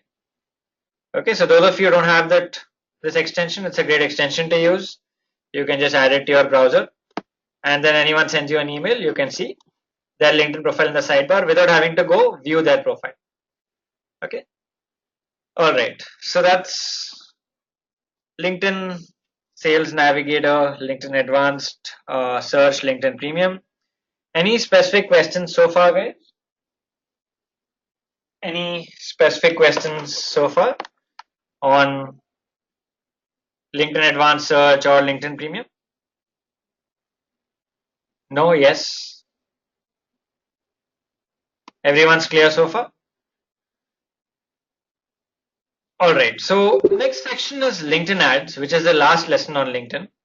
What I'm going to do is I'm going to move to Twitter now. And after I finish Twitter, we'll do Twitter ads and LinkedIn ads together. Right? We'll do Twitter ads and LinkedIn ads together. Okay, that way, because both are quite similar, we'll do it together. Akhil says Sales Navigator Lite comes with premium. No. Guys, Sales Navigator Lite is free. You don't have to pay for it. It's free. You don't need premium. It's completely free. What I'm using here, what I showed you here, is actually free. So you can see I have this LinkedIn Sales Navigator Lite in the top right corner, you see. So Akhil and everyone else, it is free. You don't have to pay for it. Right? All right. Great, guys. So what we'll do now we'll take a break, come back, start with Twitter, go through Twitter, and then I will take you through Twitter ads and LinkedIn ads together. So we have continuity. Is that okay? We'll go to Twitter and then do both Twitter ads and LinkedIn ads side by side, one after the other. Okay. All right, awesome. So let's take a break. It's 11:26. Can we come back at 11:40? Would that be okay? Or if you want exactly 15 minutes, we can come back at 11:42. I'll leave that to you guys. So if you want 15 minutes, we can come back at 11:42. Exactly 15 minutes from now. Can we do that? Is everyone okay? Can we take a 15-minute break, come back, and then start fresh with Twitter? Yes? Okay. Awesome, guys. Thank you so much. Have a good break. Have some tea, coffee, get something to eat. And I will see you guys in 15 minutes.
Alright guys, everyone back?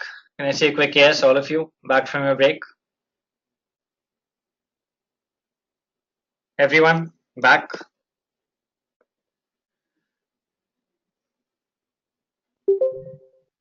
Alright guys, awesome. So what we've looked at before you went for the break was LinkedIn marketing in detail. So right from how to use LinkedIn for personal branding, how to use it for brand marketing, that we looked at LinkedIn Advanced Search, LinkedIn Premium, LinkedIn Pages Analytics. The only thing we didn't cover was LinkedIn ads, and we'll do that, like I said, along with Twitter ads together. So let's now move on to Twitter, which is another social platform. Right, we've looked at an introduction to Twitter in the very first session when we understood the basics of every platform. But let's review this again. How many of you here are active on Twitter? When I say active, how many of you checked your Twitter at least once in the last 24 hours? How many of you have checked your Twitter at least once in the last 24 hours? Pankaj says yes. Asad also. Anyone else? How many of you active? Just two. All right. So that's active users here. Now, how many of you, is there anyone here who does not have a Twitter account? Never signed up for Twitter? Anyone here who does not have a Twitter account? Okay, I'm assuming everyone has a Twitter account. All right. If any of you don't, okay, if any of you don't, what I'd suggest is probably create one right away, because we'll do a quick live tweeting in the next 10 minutes. So if you don't have one, just quickly sign up. It'll take you 60 seconds. All right. Okay, so what makes Twitter different as a platform, or what is Twitter? Just to understand, like I said, for any social network, before we start marketing on it, it's important to understand the nature of the platform and the characteristics of its audience. So Twitter is what you call a microblogging platform. What is microblogging? It's basically blogging in short form. When the internet started, blogs were a great way for people to express their thoughts, opinions in the form of written content on the internet.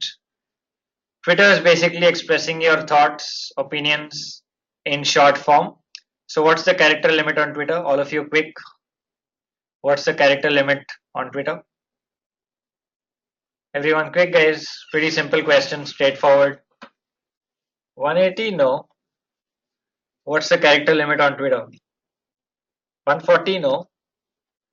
Come on guys, it used to be 140. It's not 140 anymore.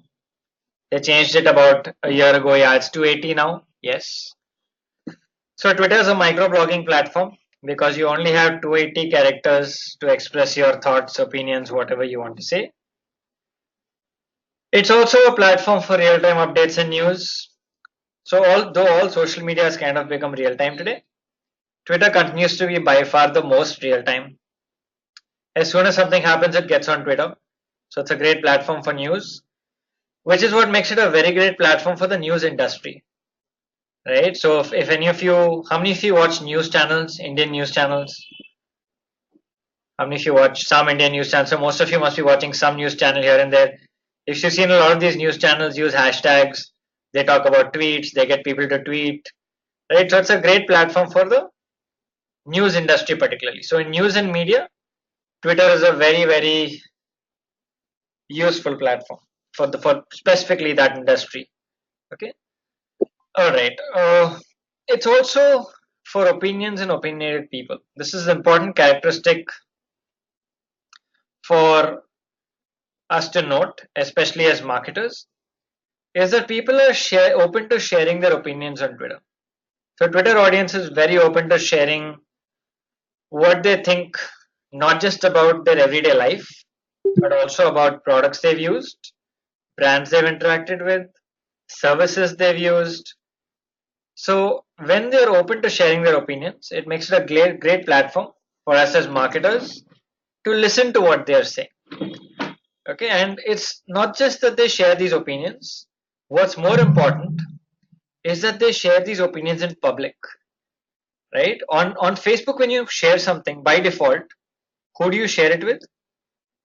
when you share something on Facebook, by default, who do you share it with? What's the default setting on Facebook? When you share something on your Facebook profile, what's the default setting? Default is normally friends, yes. By default, you normally share with friends. On Twitter, the default is public. So, for example, if I share something, a post on my Facebook page, on Facebook profile, if you are not friends with me, would you be able to see my post? So if you are not my friend on Facebook, would you be able to, I shared only with my friends, right? You'd not be able to see it. But on Twitter, even if you're not following me, you can still go to my profile and see my tweets. Right? So Twitter is a very public platform. Again, it's a great thing to note for us as marketers because we just saw that on Twitter, people are open to sharing their opinions. And what makes it even better is they're sharing their opinions in public. Right? So there's so much that people are saying out in the open that we as marketers can keep listening to, and in the process we can understand what are they saying about us, right? Do they like our product? Do they like our service? Do they not like it? What's the feedback, right? What's the brand sentiment? Is the sentiment positive? Is the sentiment negative? A lot of use cases for marketers stem out of these last two characteristics that we saw. Okay, which is why I keep saying that as a platform you need to understand it better for you to be able to market effectively. So these are important characteristics for us as marketers to note. What makes Twitter different from other social networks? A bunch of things, right? One is a 280 character limit. Does Facebook give you a character limit saying that you can only use so many characters in your post? Yes, no. Yes, no. Does it give it to you? Does Facebook tell you you can only use so many characters in your post? It doesn't, right? It's not a realistic low number, but Twitter tells you that this is all you can use. It's also a characteristic that active Twitter users are very fond of because you have to be as brief as you can, right? It makes you get creative because you have only 280 characters and you have to say so much. So how do you get creative and say as much as you can in as less as you can? Then another important characteristic is that it's public. We just saw Twitter is completely public unless you choose otherwise. Unlike most platforms, everything you post is public. And a very important characteristic for us as marketers to note is that the Twitter feed is only partly algorithmic. It's not like any other social network where you have an algorithm that filters your feed completely. On Twitter, your feed is partly algorithmic. What does that mean? It means that only part of your feed is filtered. The rest of it is still real time. Because Twitter is known for its real time, right? For being real time, right? If Twitter filters your feed and you miss out on real time updates, it will defeat the purpose of the platform, no? Twitter is known to be a real time platform. And if I start filtering your feed and showing you updates that are, let's say, a little old but not real time, the purpose of the platform will get defeated. Which is why Twitter has a feed that's only partly algorithmic. And what makes it even better is that as a user, you can go to your settings and you can say, I don't want this feed, I want to see everything in real time. Right? So that's another key aspect that we as marketers should note about Twitter as a platform. Now, let's move into understanding some basic Twitter terminology now that we've looked at the nature of the platform and the characteristic of the audience. Let's look at some basic terms that you will find all over Twitter. To start with your profile, when we talked about terms on Facebook in the very first session, I told you that there are three different ways you can exist on Facebook. What are those three different ways? What are the three different ways you can exist on Facebook? Quick quiz, all of you.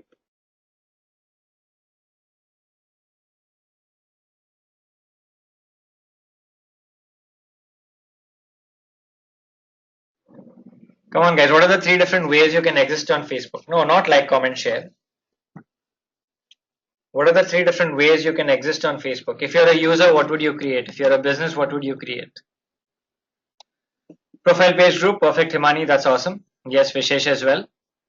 If you're a user, you'd create a profile. If you're a business, you'd create a page. If you're a forum, you'd create a group. On Twitter, something you guys need to note is that there is no page concept, right? Twitter does not have a business page concept. On Twitter, everyone has a profile. If you're a business, you're a brand, you're a user, everyone only has a profile, right?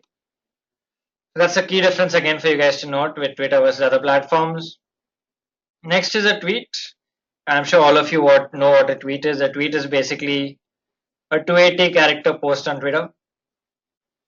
Then you have follow. So on Twitter, you have a follow button. On Facebook, you have an add friend button. So on Facebook, you can add someone as a friend. On Twitter, there is no friend concept. There's only a follow concept. So if you want to follow me on Twitter, you can hit the follow button. And when you do that, you will start seeing my tweets in your feed. Right, so that's follow. Then you have something called an @ handle. What's an @ handle?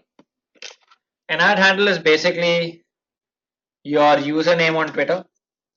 Right, so everyone has a unique username. Most of the time the username has an @ before it. So your username on Twitter is called your handle.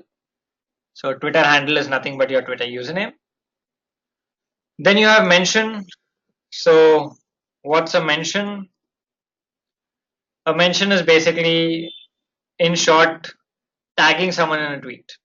So if I type a tweet and I mention your handle in it, basically, like I said, when I mention your handle in a tweet, that's called a mention. I'll show you a practical example of this. Then you have something called a hashtag.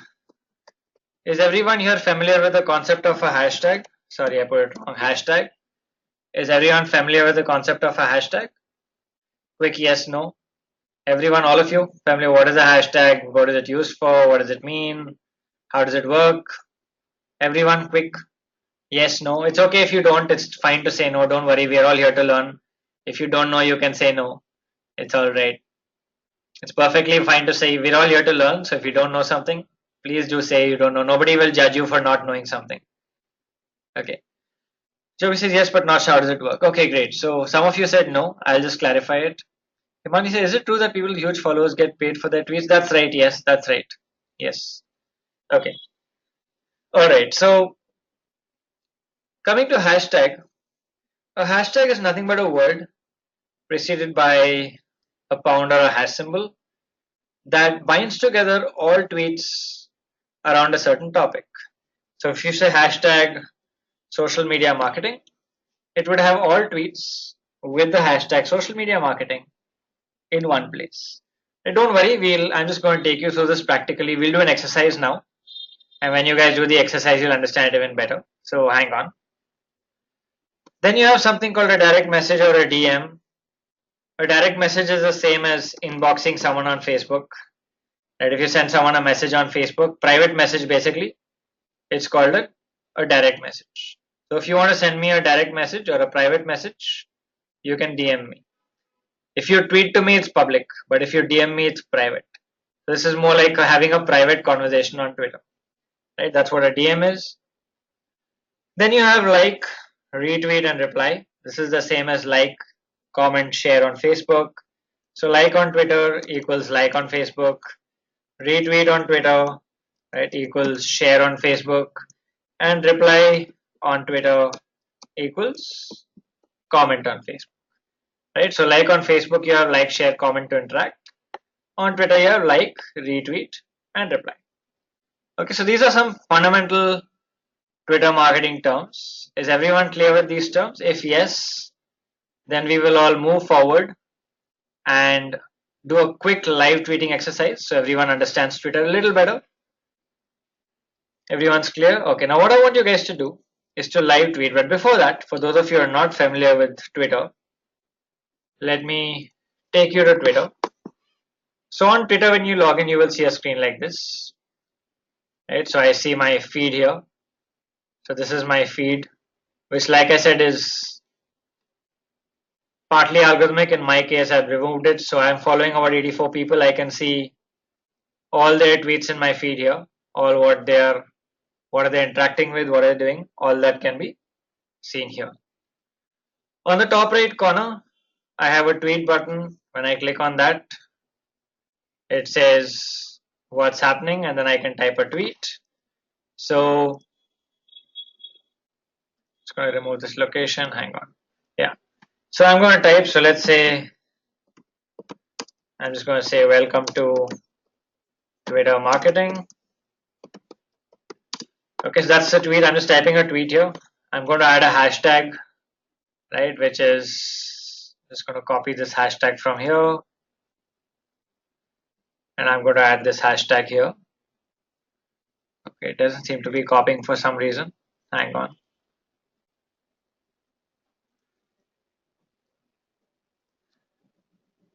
Okay, I'm just going to type it down.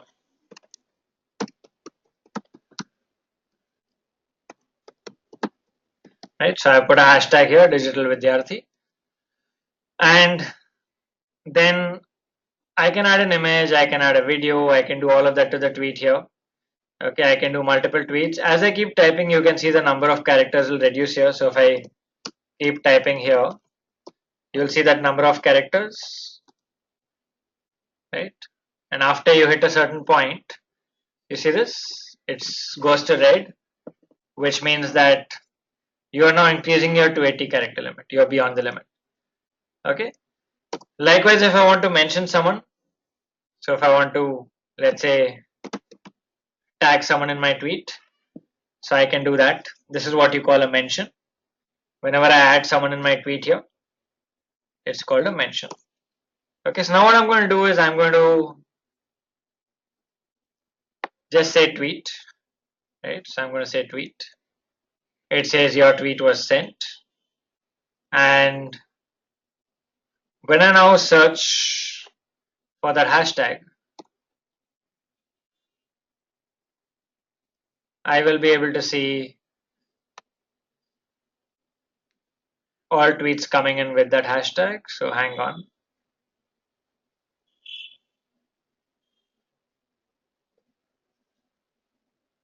While the tweet comes in.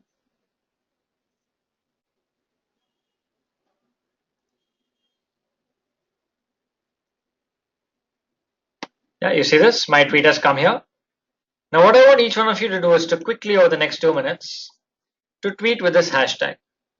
All of you can go to your Twitter, quickly tweet and include this hashtag in the tweet, right? Do not add, always give a space before the hashtag. Always give a space before the hashtag and do not give any spaces in the hashtag. So the hashtag is one word with no space anywhere. But before the hashtag, always give a space. So between Twitter marketing and the hash here, there's a space.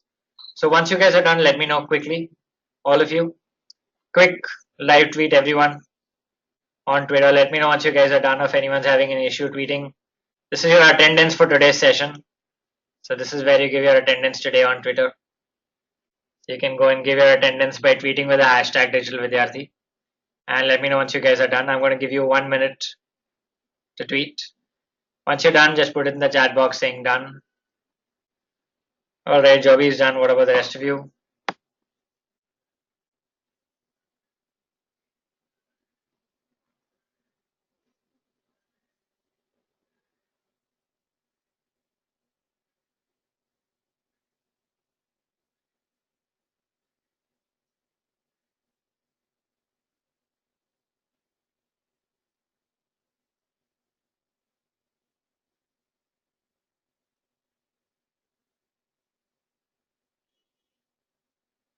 So after you tweet, your tweet should show on my screen just like Joby's tweet is showing here. So your tweet should show on my screen. Let me know once you're done.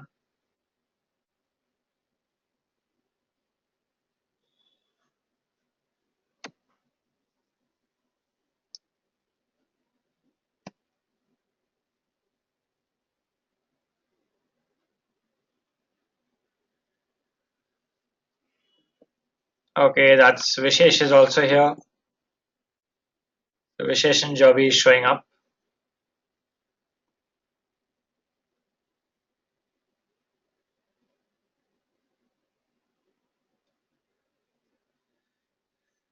Great, Sudarshanam, here you go. Mahesh is here.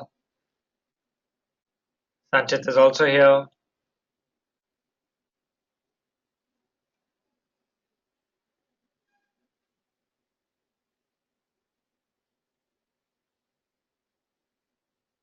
Everyone else done? Let me know once you guys are done. And let me know if you have any trouble tweeting as well.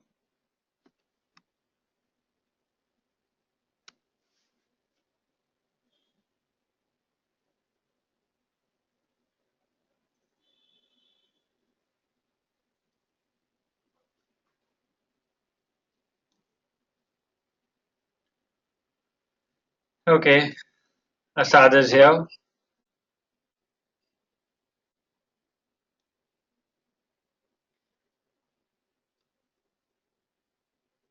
Okay guys, rest of you, anyone having any trouble tweeting?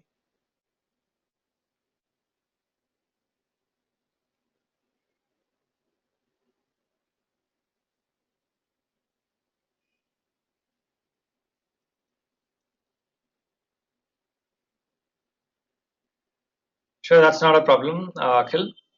What about anyone who has tweeted and the tweet is not showing on my screen?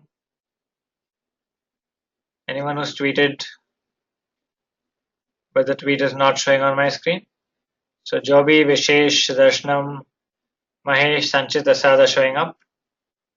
Anyone who's tweeted and tweet is not showing?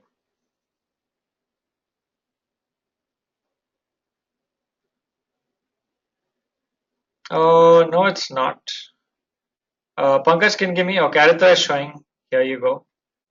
Pankaj, can you give me your handle, please? Quick, we'll do a quick check why your tweet is not showing. Can you give me your Twitter handle, please?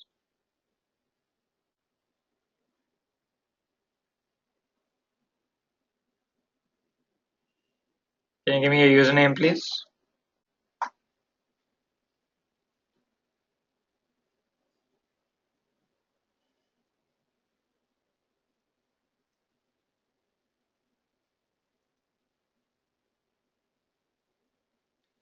Alright, while Pankaj comes up with his username, what was the point of doing this exercise? Quick question for you guys. We've just done a quick live tweeting exercise where we got a bunch of us to tweet. What was the point of doing this exercise? All of you. What was the point of doing this exercise? While I check Pankaj's account. Okay, Pankaj, your account is private. That's why. Your account is private. If you go to your settings and make it public, that's when it will show. Right? Because your account is private, I'm not able to see it. That's why it's not showing here. Alright. So we've got one more. So Shobit is also here.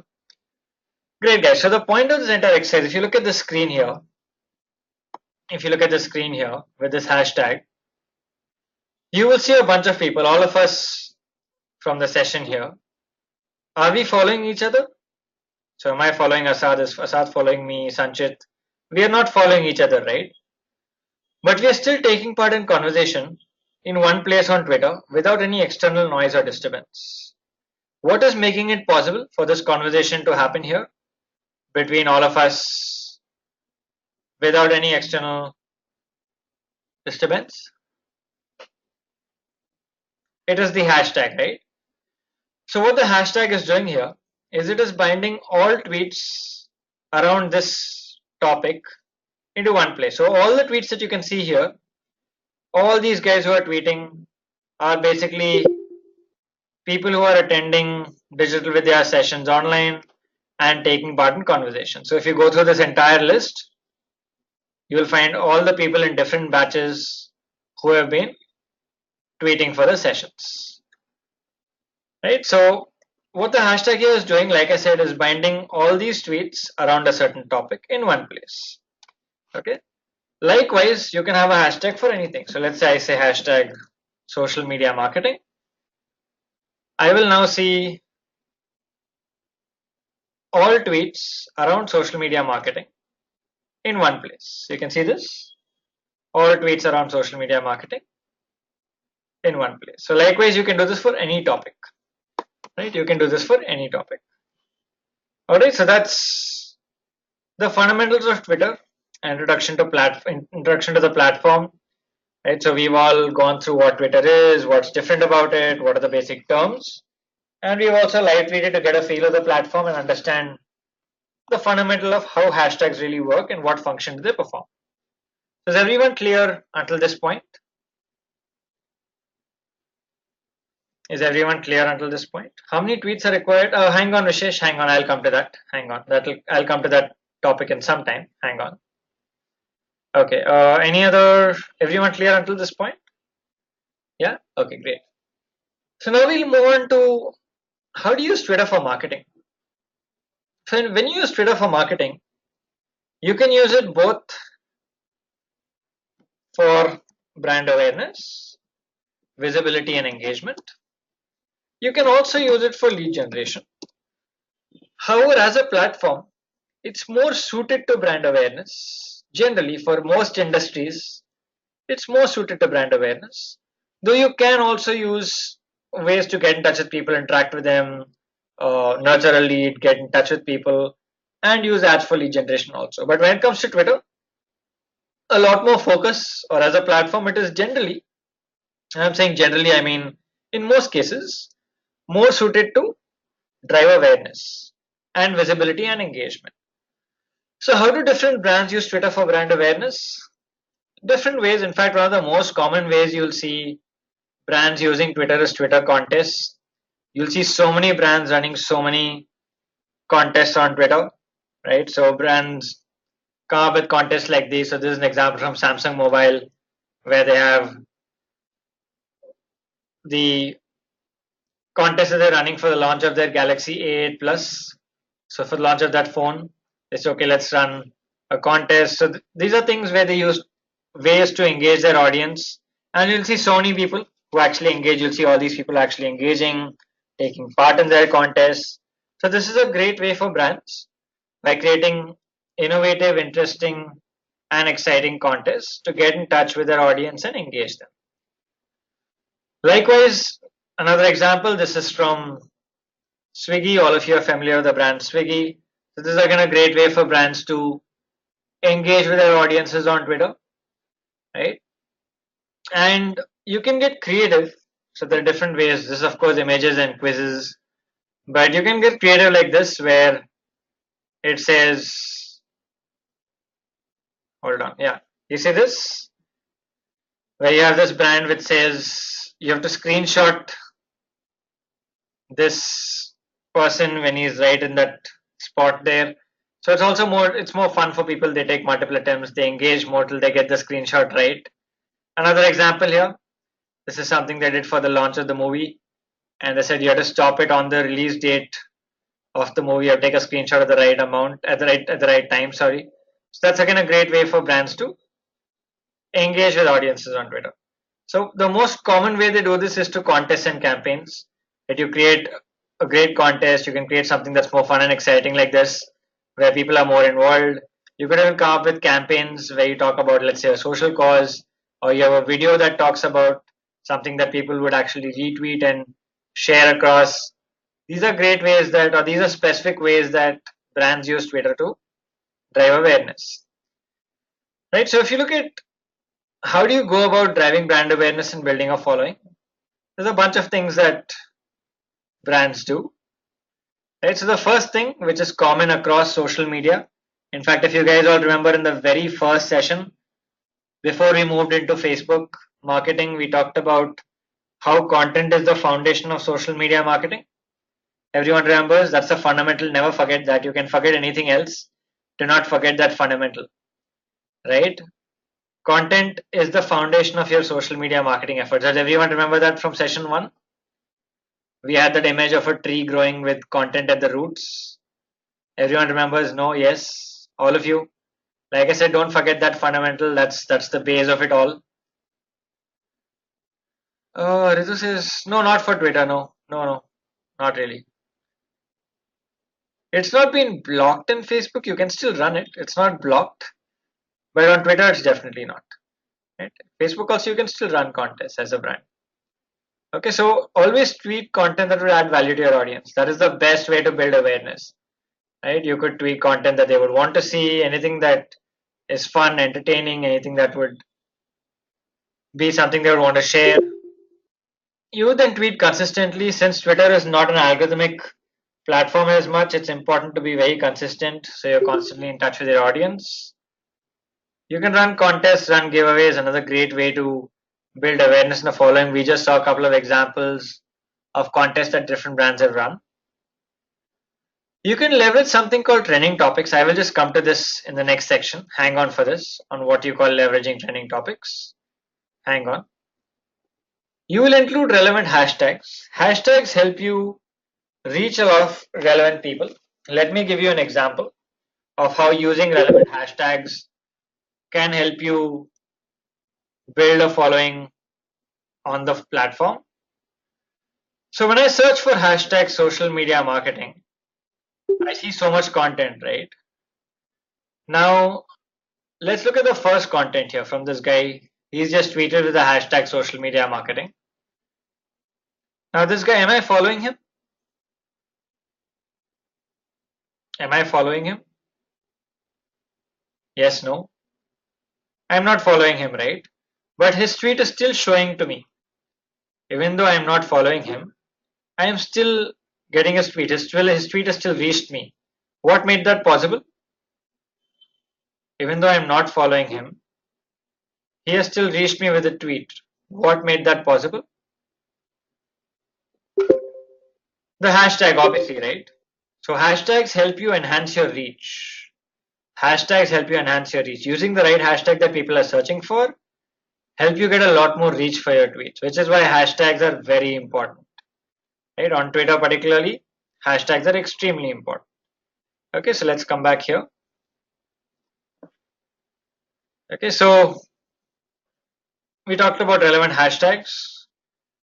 Also, you can follow relevant users. So when you do all of these, right, when you do all of these, it helps you to build brand awareness and also get people to follow you. So you also start building a following. So for those of you who have a question, how do I get more followers on Twitter? Well, doing all of this, starting with content that your followers want to see, being consistent, using contests and giveaways, trending topics I will talk about, using relevant hashtags to reach a larger audience. You can even follow relevant people. Now, on Twitter, when you're trying to build a following, I told you one way is to follow relevant people. Now, let's say as a brand, you follow people. Some of them follow you back. So as a brand, let's say I followed about 500 people. Out of the 500 people that I followed who are relevant to me, about 200 people followed me back. As a brand, will it look good that the brand is following 500 people and only 200 people are following the brand back? Not really, right? As a brand, you want to have more credibility, you want to look more credible, you want to look more authoritative, in which case it's always important for you to have more people following you than you following people, right? So I'm going to show you a tool that helps you follow relevant people and after a point in time unfollow those who are not following you back. This is not a tool I recommend for the long term. Please do not use this tool for the long term. It's always good for the long term. You want to build a following. Do the other 5 points on this list. Do not go and follow people and unfollow them later. This tool is only for building an initial following. Because as a brand, 0 followers or 10 followers does not look nice, right? As a brand, it's good to have a decent number. So to get that decent number of a few hundred followers, maybe about 400, 500 followers, you might want to use this tool to accelerate it, right? So let me show you the tool. Before that, you can also run Twitter ads, which I'll show you if you want to grow your following in the paid manner. So this tool, which helps you follow relevant people on Twitter and then unfollow those who are not following you back, which as I said, I do not recommend for the long term. It's not the correct strategy, but for an initial phase, if you want to use it, so it's a tool called Crowdfire. Have any one of you used Crowdfire before? Have any one of you used Crowdfire before, heard of Crowdfire, used it? So Crowdfire is a tool that helps you in growing your Twitter following. So I'm just going to sign into this tool.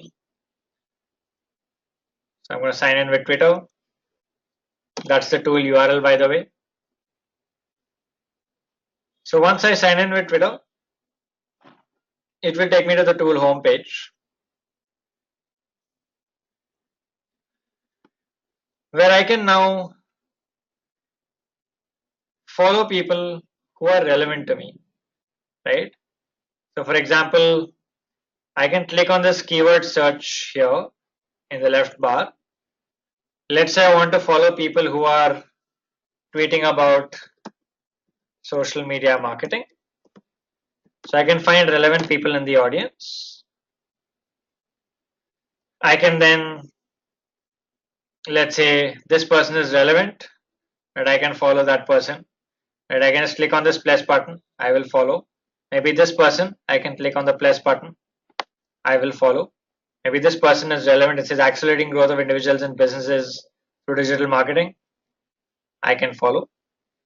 Right, so I can quickly follow people who are relevant to me. You can do about maybe on an average about 7-8 a day or on those lines. So in a month you would have probably followed about 200, 300, 350 people. After a time lag, maybe after a few weeks, you would then click on non-followers. So I can see these are people who I am following, but they're not following me back. Right? So for example, these are people who are not following me back. I can then click and unfollow them. Right? I can then, so let's say this person I am following, but he is not following me back. I can then unfollow from here. Right? So this is how you follow right people and grow your initial following. Like I said, do not use this tool for the long term.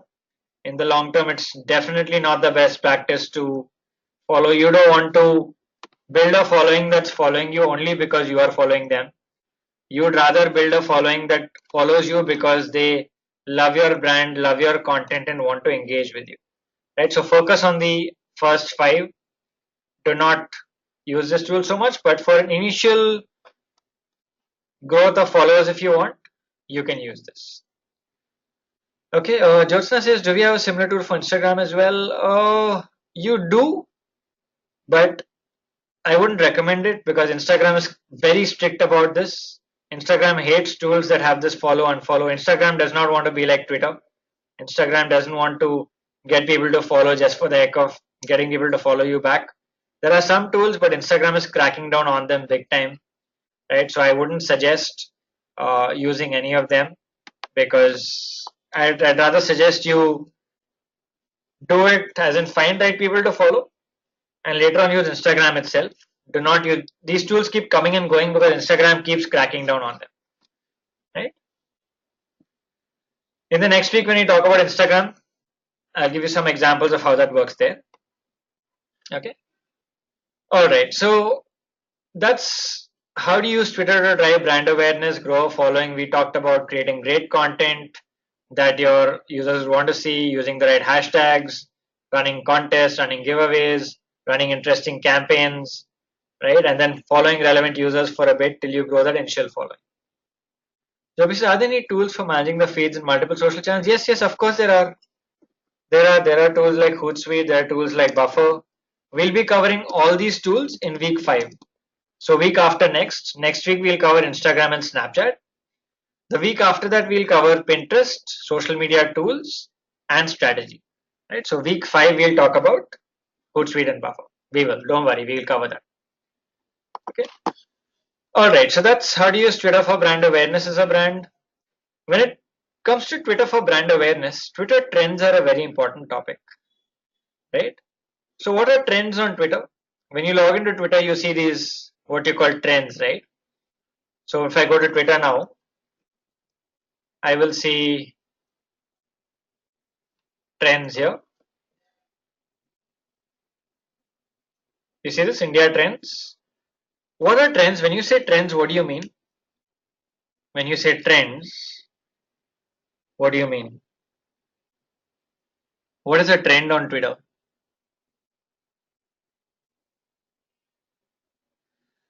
Mostly tweeted content, yeah. Current topics, what's going viral, yes. So these trends are the top 10 topics that are most discussed on Twitter at the moment.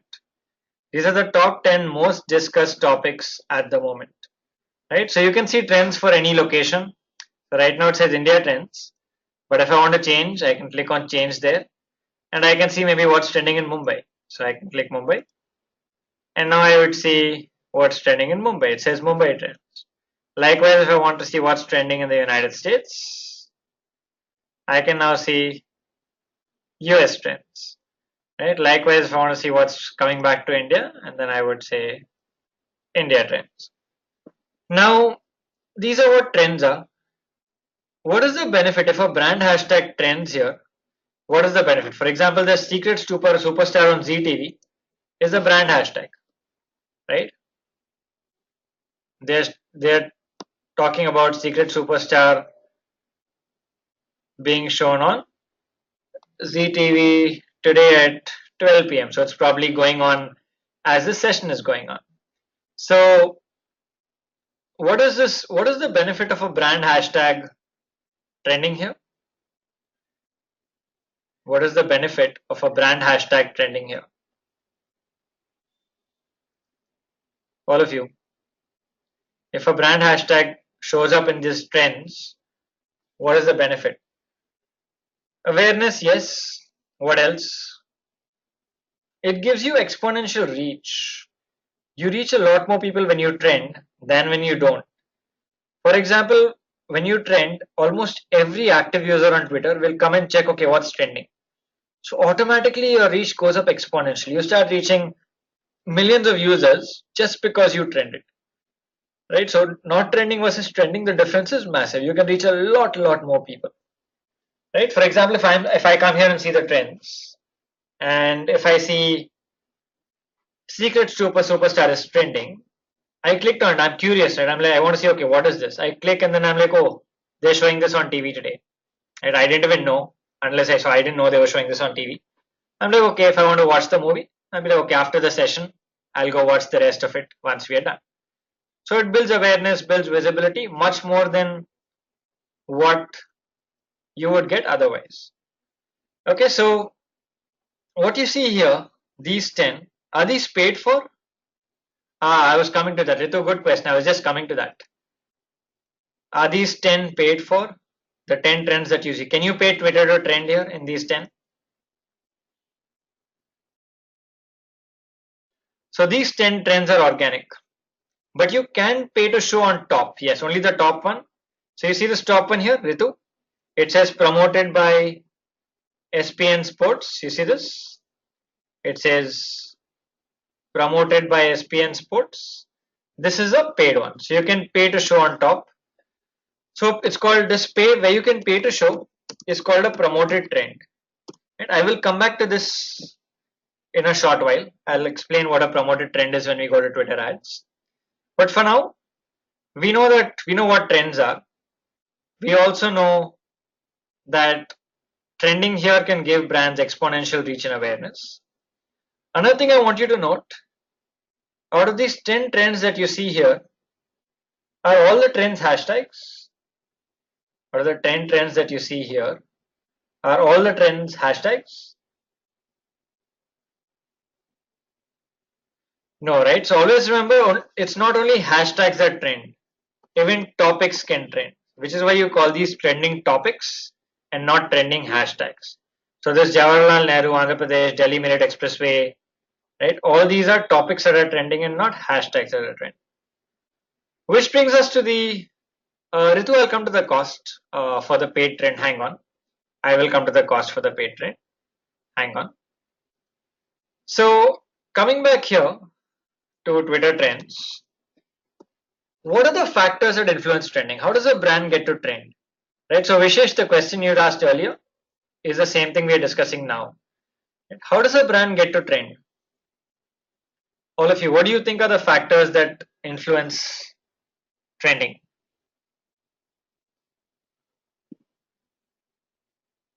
What are the factors that influence trending? On what basis does Twitter decide which topic should trend? Volume, of course, yes. Certainly, yes, of course. Volume is a very important point. What else?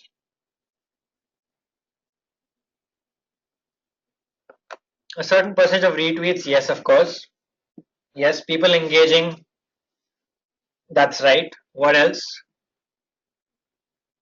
What else?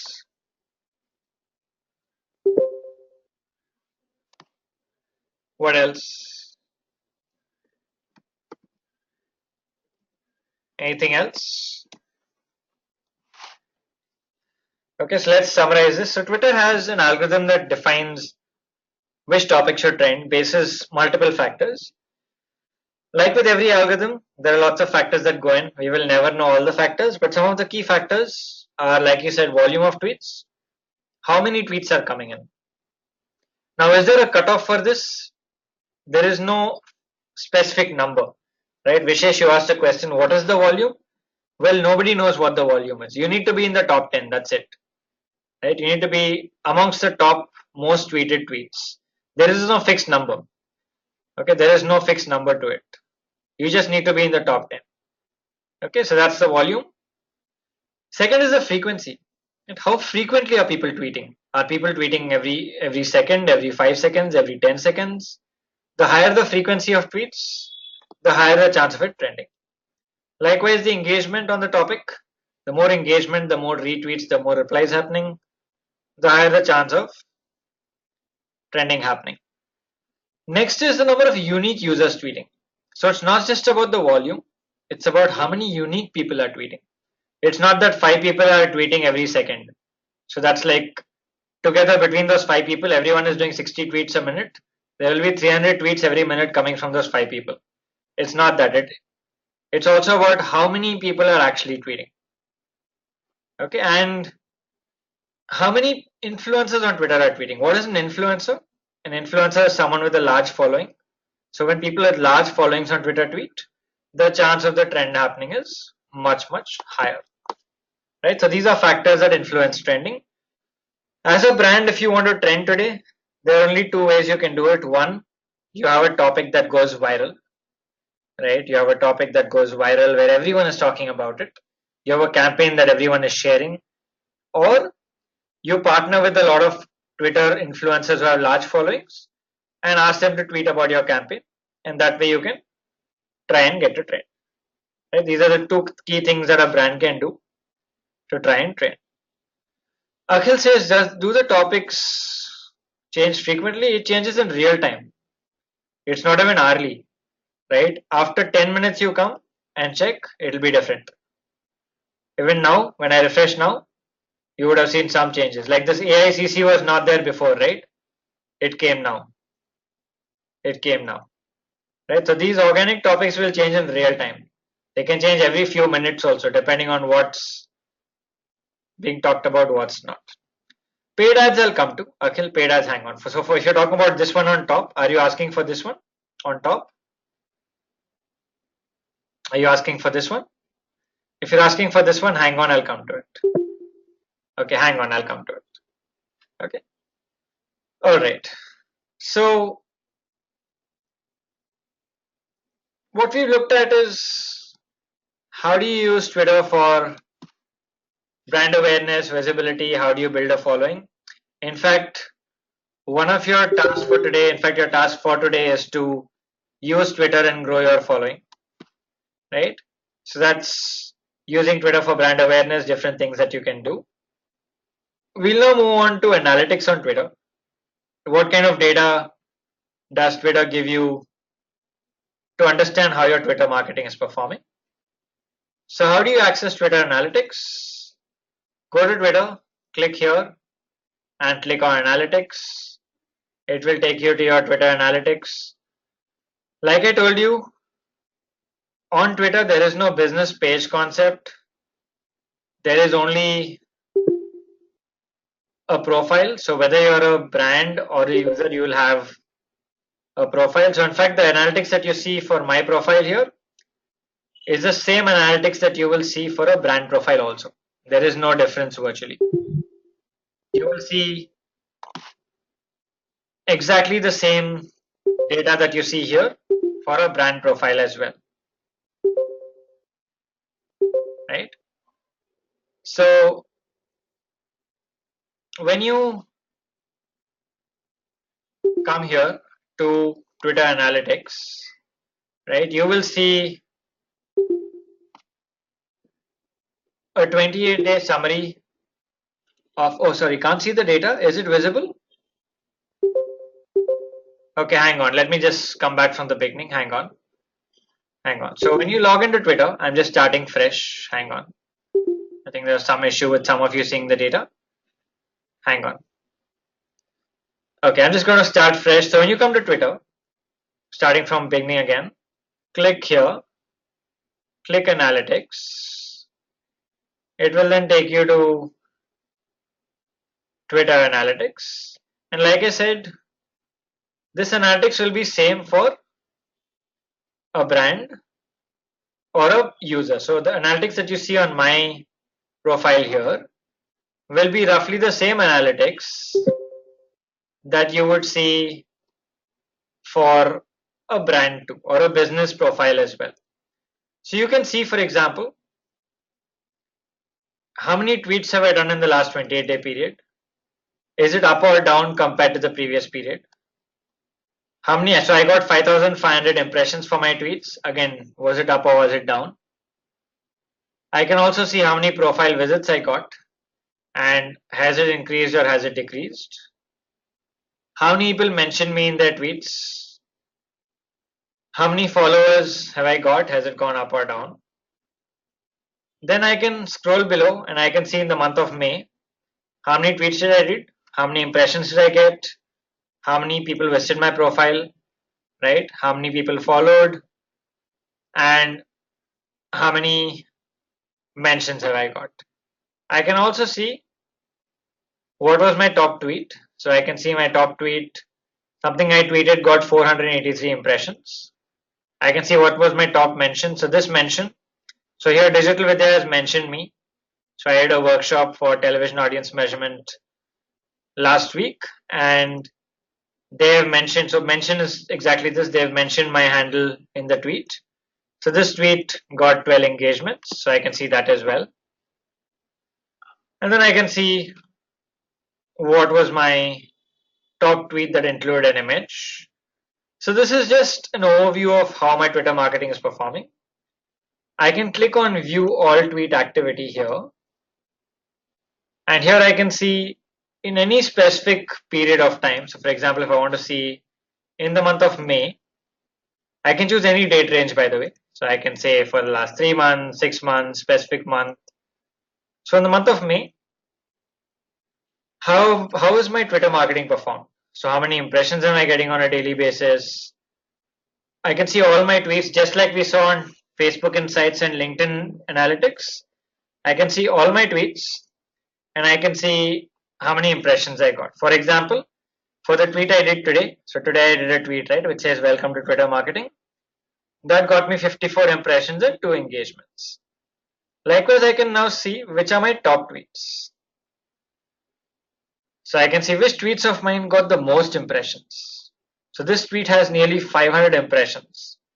So I will now figure out the tweets of mine which got more impressions.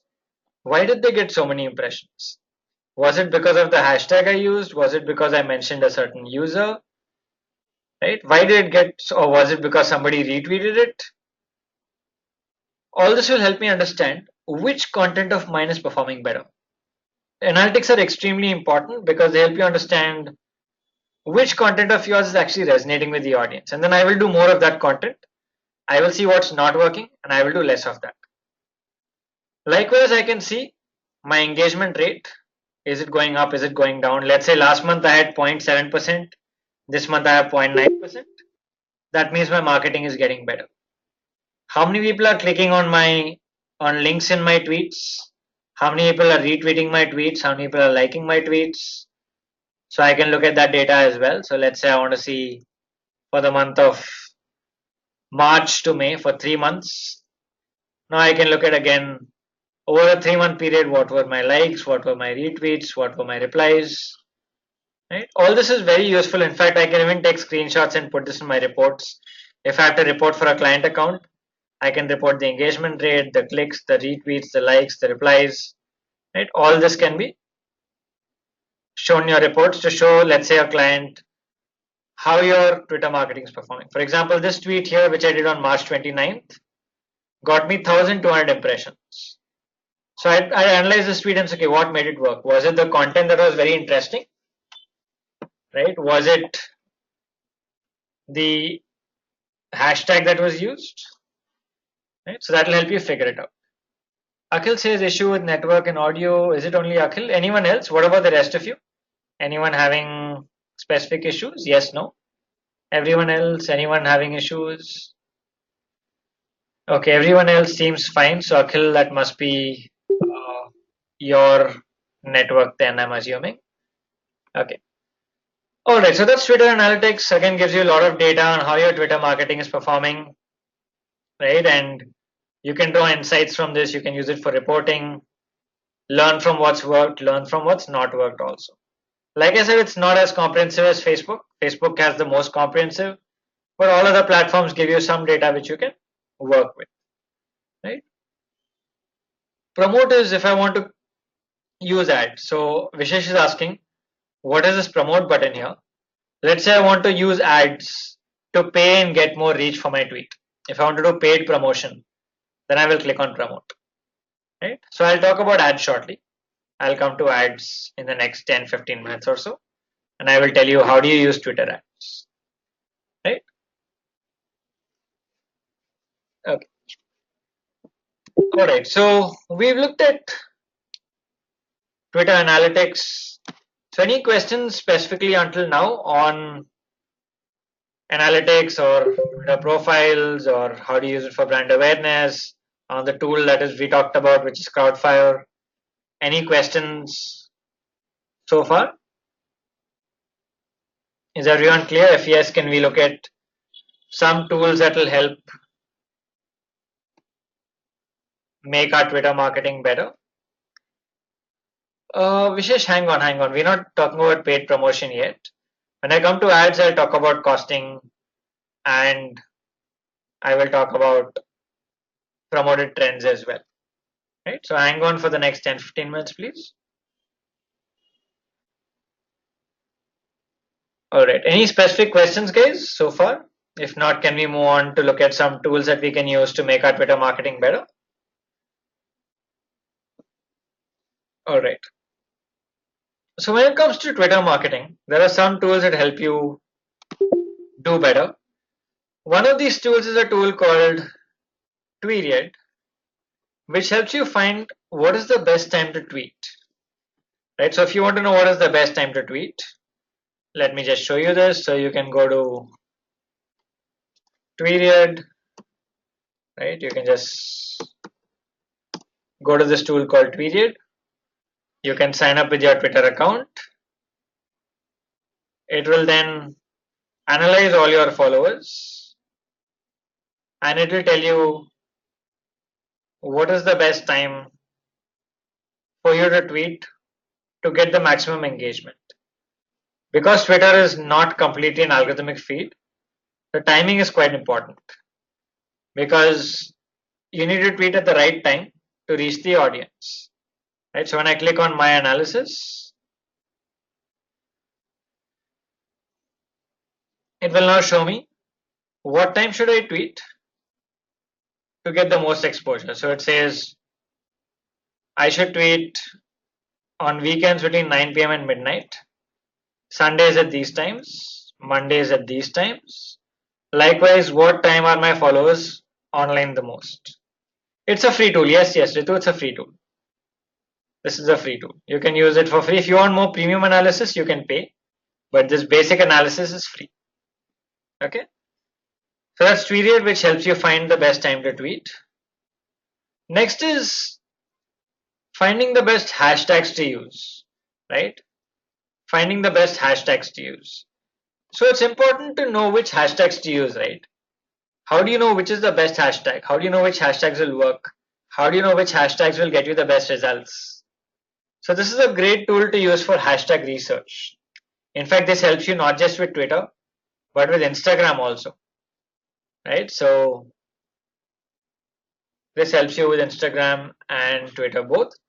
So let's say I want to, like it says, if you don't know which hashtags to use, you can get instant hashtag suggestions, right, to know which hashtags would work best. So I'm going to click on, I'm just going to say search and I'm going to say social media marketing. And when I say search, it will then give me which hashtags to use. So for Instagram, it tells me if you want to get visibility on Instagram, you can use this Insta social media, Insta Facebook, Insta marketing, Insta SMM. So it gives you suggestions on which are the best hashtags to use. And when you use a good hashtag, you can get more visibility. And this is overall Twitter and Instagram together. So it tells you what is the reach on Twitter. So you can hashtag social media, hashtag Facebook, hashtag SMM, hashtag digital marketing. It gives you a lot of interesting suggestions that you can use. And for each hashtag, it also gives you what is the exposure per hour, right? So for example, which hashtag will give you exposure, which hashtag get the most engagement, which hashtags have the most unique tweets coming per hour. Okay, so this is right tag. It's a great tool to use for hashtag research. And again, what I did now can be done for free. You don't have to pay for this analysis. This analysis is free. Okay, so that's right tag. Likewise, you also have another tool called Hashtagify, which does a similar thing. Personally, I prefer right tag, but if you want, you can try both and see which one you like better. I generally prefer right tag and I use right tag much more. But Hashtagify is another option that you can use, right? Another couple of tools. So we've seen tools to help you find what time to tweet. We've seen tools to help you which hashtags to use, right tag and Hashtagify. We've also seen tools that help you grow your following, like Crowdfire.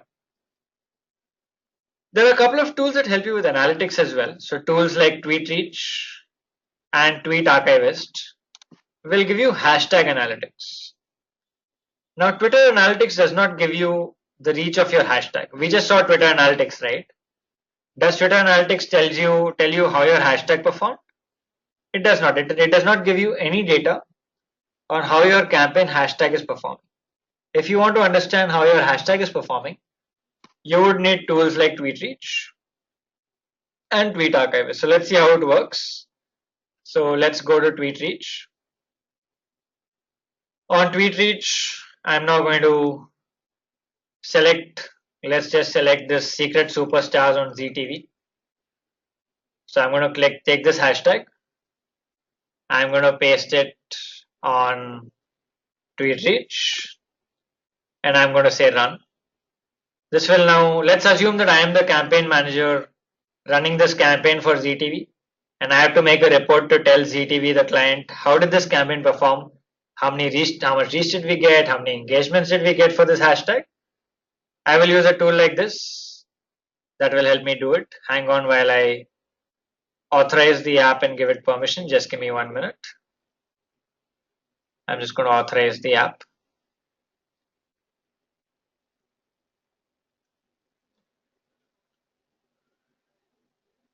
Okay, while it loads, I'm going to go to Tweet Archivist and put the same hashtag here, right? So this will also pull up the data. Right? So just give it a minute while it pulls up the data. Okay, so you can see data is already here. Tweet Archivist has pulled up some data. TweetReach has also pulled up some data. So I can see for this hashtag, estimated reach is 546,000. Exposure is this much, right? I can see how many people contributed, which were the most retweeted tweets with the hashtag. And I can see a list of all the contributors. So basically all the people who have tweeted with the hashtag, how many tweets did they do? How many impressions did they contribute? All the data is here. Right, so it's a very useful tool when you're doing Twitter campaigns to understand how your campaign hashtag is performing. You can even take screenshots of this tool and put it in your reports if you have to make a report for a client. Likewise, Tweet Archivist also. It gives you data so you can see who are the top users. You can see what are the top words being used in the tweet. You can see what are the top URLs being tweeted. You can see where people are tweeting from, Android, web, right, iPhone. Which language are they tweeting in? Mostly English, some are tweeting in Hindi. You can see the volume over time, which users are being mentioned the most, which hashtags are being used along with your hashtag, any specific images that are being tweeted, and you can see the influencer index over the most influential people tweeting. Again, it's a lot of data. Both these tools are free and they give you slightly different metrics, so you can combine both and make a good report without having to pay. Akhil says, are these tools authorized as Twitter Analytics itself is not giving info? It is, of course, because you have to authorize without giving. So in some cases, you have to log in with Twitter, and because Twitter does not give it, that's why these tools pick it up. This is public information, right? Remember, Twitter is a public platform. Its hashtags are all public, so any tool can pull up the information from Twitter. In fact, you can, if you want to do it manually, you can do it manually also, right? Can you do it manually? If I want to go here and I can see all the tweets, I can even count how many tweets are there. Of course, it's not manually possible to do it, but if you want to spend 2 days doing only this, you can do that as well, right? So this tool just makes your life easier, right? Okay. And this is not only for like trending hashtags. If you want to use even, let's say, a hashtag like we just talked about now. So let's say if you want to use a simple hashtag like we just did, so I'm going to say hashtag digital Vidyarthi, which we just used this morning sometime back, and it will then pull up a snapshot of this hashtag as well. Let's see what it pulls up. It should pull up something depending on the kind of, you see this? Even for this hashtag digital Vidyarthi, it says this is the reach, this is the exposure, this is the activity in the last 4 days. You can see who's been tweeting. You can see who are the people are tweeting here. So even my tweet here, even you guys will find your names here. So Upneet is here, right? Pratmesh is here, Pankaj is here, right? Shobit is here, Sanchit, Mahesh. Right? You'd see all your tweets here, and you can see the tweets you did and how many impressions did you contribute. Right? So you can actually see all the tweets coming in as well. So you'll see all your tweets coming in here. Right? So like I said, you don't have to be a big brand with a big hashtag. Even a hashtag like this, which is only being used internally by Digital Vidya course participants to interact, even that hashtag, you can draw up data and see how is the hashtag performing. Right? So you don't have to be a big brand and be trending to use this tool. You can even use it for small campaigns that you do. Right? Okay. Great, guys. So is everyone clear with what we've covered so far? We've talked about different tools on Twitter. We've looked at Tweeted, right tag. We've also seen Hashtagify, which can help you find right hashtags to use. We've seen Tweet Reach and Tweet Archivist, which help you look at how your campaign hashtags are performing. And we've seen Crowdfire that helps you find the right people to follow. So any questions so far? Is everyone clear? If everyone's clear, then we'll move on to advertising on Twitter and LinkedIn both. Yeah, can we move on, everyone? Yes, no, everyone's clear. Everyone's clear. Okay, Upneet says, what is a tag board? Hang on. I will come to that. Yeah, are you saying tag board with regards to which platform? Is there a specific platform that you're asking for, Upneet? All right, great. So hang on. Let's take that in the Q&A. Let's not deviate for now. So just keep that question. Don't worry, Upneet. I will not close the session until all your questions are answered. So keep that noted. And I will come back to that. We'll discuss it. I have a question to ask you before I answer that, but we'll come back to it. Right? All right. So let's move on to ads now. I'm going to do LinkedIn ads first and then come to Twitter. Right. So let's move to LinkedIn ads first. Now, before we move on to LinkedIn ads, a quick recap of last week. Last week we covered Facebook ads and Facebook ad campaign structure. Everyone remembers this? We talked about this in the previous session. We talked about ad campaign structure on Facebook. I took you through the Facebook ad module, and we saw how do you go about creating a Facebook ad. We looked at the different ways you can buy ads. We looked at the different targeting options, right? Why I'm bringing you back to this is because almost all social advertising platforms follow the same process. So if you understand the process flow for Facebook ads, which is what we've discussed, LinkedIn ads, Twitter ads all have exactly the same process almost. So everywhere you start with a campaign level. So the campaign level, what do you do? What did we say we do at the campaign level? Quick knowledge check. Yeah, campaign ad set ads. There are no keywords on Facebook, by the way, Himani. So what do you do at the campaign level? Objective, yes, that's right. So the campaign level, you choose your objective. This is common across all social networks, right? Then at the ad set level, what do you choose at the ad set level? Mostly your target audience, right? Yeah, that's the first thing. And at the ad level, you choose your ad creator, ad copy, right? So this applies across all platforms, which is why I brought you here for a recap. I said, let's do a recap of what we saw in the previous week, because it's the same process flow for all platforms. Now that we've come back and seen this, let's go to LinkedIn ads now. So on LinkedIn ads, you have different types of ad products, right? So you have something called text ads, right? You have something called sponsored updates. You have something called sponsored in-mail. These three, right, can be used through the self-service ad tool, which I'm going to show you.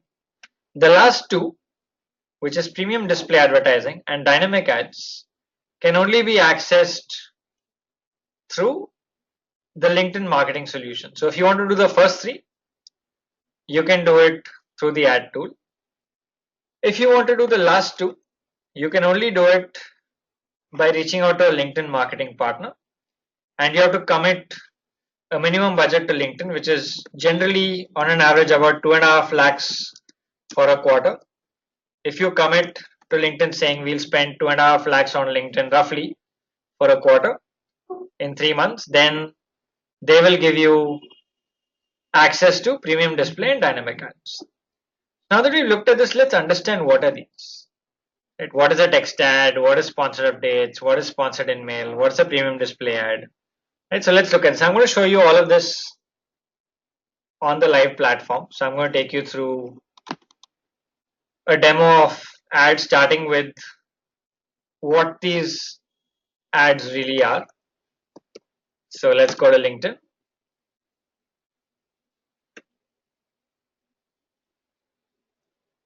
So do you see this ad here? World Maritime University is hiring a vice president, apply now. It says ad. You see this? What type of ad is this? So if we look at this here, what type, which of these 5 types is that? Quick, all of you. Which type? That's a text ad. So what you see that, that's a text ad. It's fully text, appears on top. That's a text ad.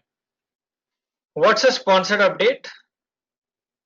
This, when you scroll through your feed, you see this, it says campaign monitor, it says promoted, and it says get the guide, email marketing predictions for 2018. This is a sponsored update. It's similar to a boosted post on Facebook. When you promote a post on Facebook, it shows in the feed, right? Likewise, when you promote a post on LinkedIn, it shows in the feed. Then you have sponsored in-mail. What is sponsored in-mail? Anyone who's heard of sponsored in-mail? What is sponsored in-mail?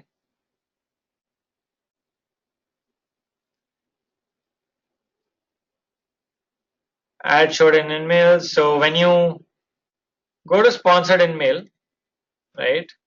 You see this here? You see this? In my in-mail, I have this thing that says it's from SAP India, and it says sponsored, right? It says sponsored. This is what you call a sponsored in-mail. It comes directly to your inbox, to your messaging inbox. It has 3 components to it. There's a text here. There's a call to action button that says sign up. And there's also an image on the right. You see this image on the right here? It says make your students future ready with innovation projects, find out how. So if I click on this button or on this image, in both cases, it will take me to their landing page, right? Here also, it takes me to their landing page. So this is what you call a sponsored email, right? So that's the third type.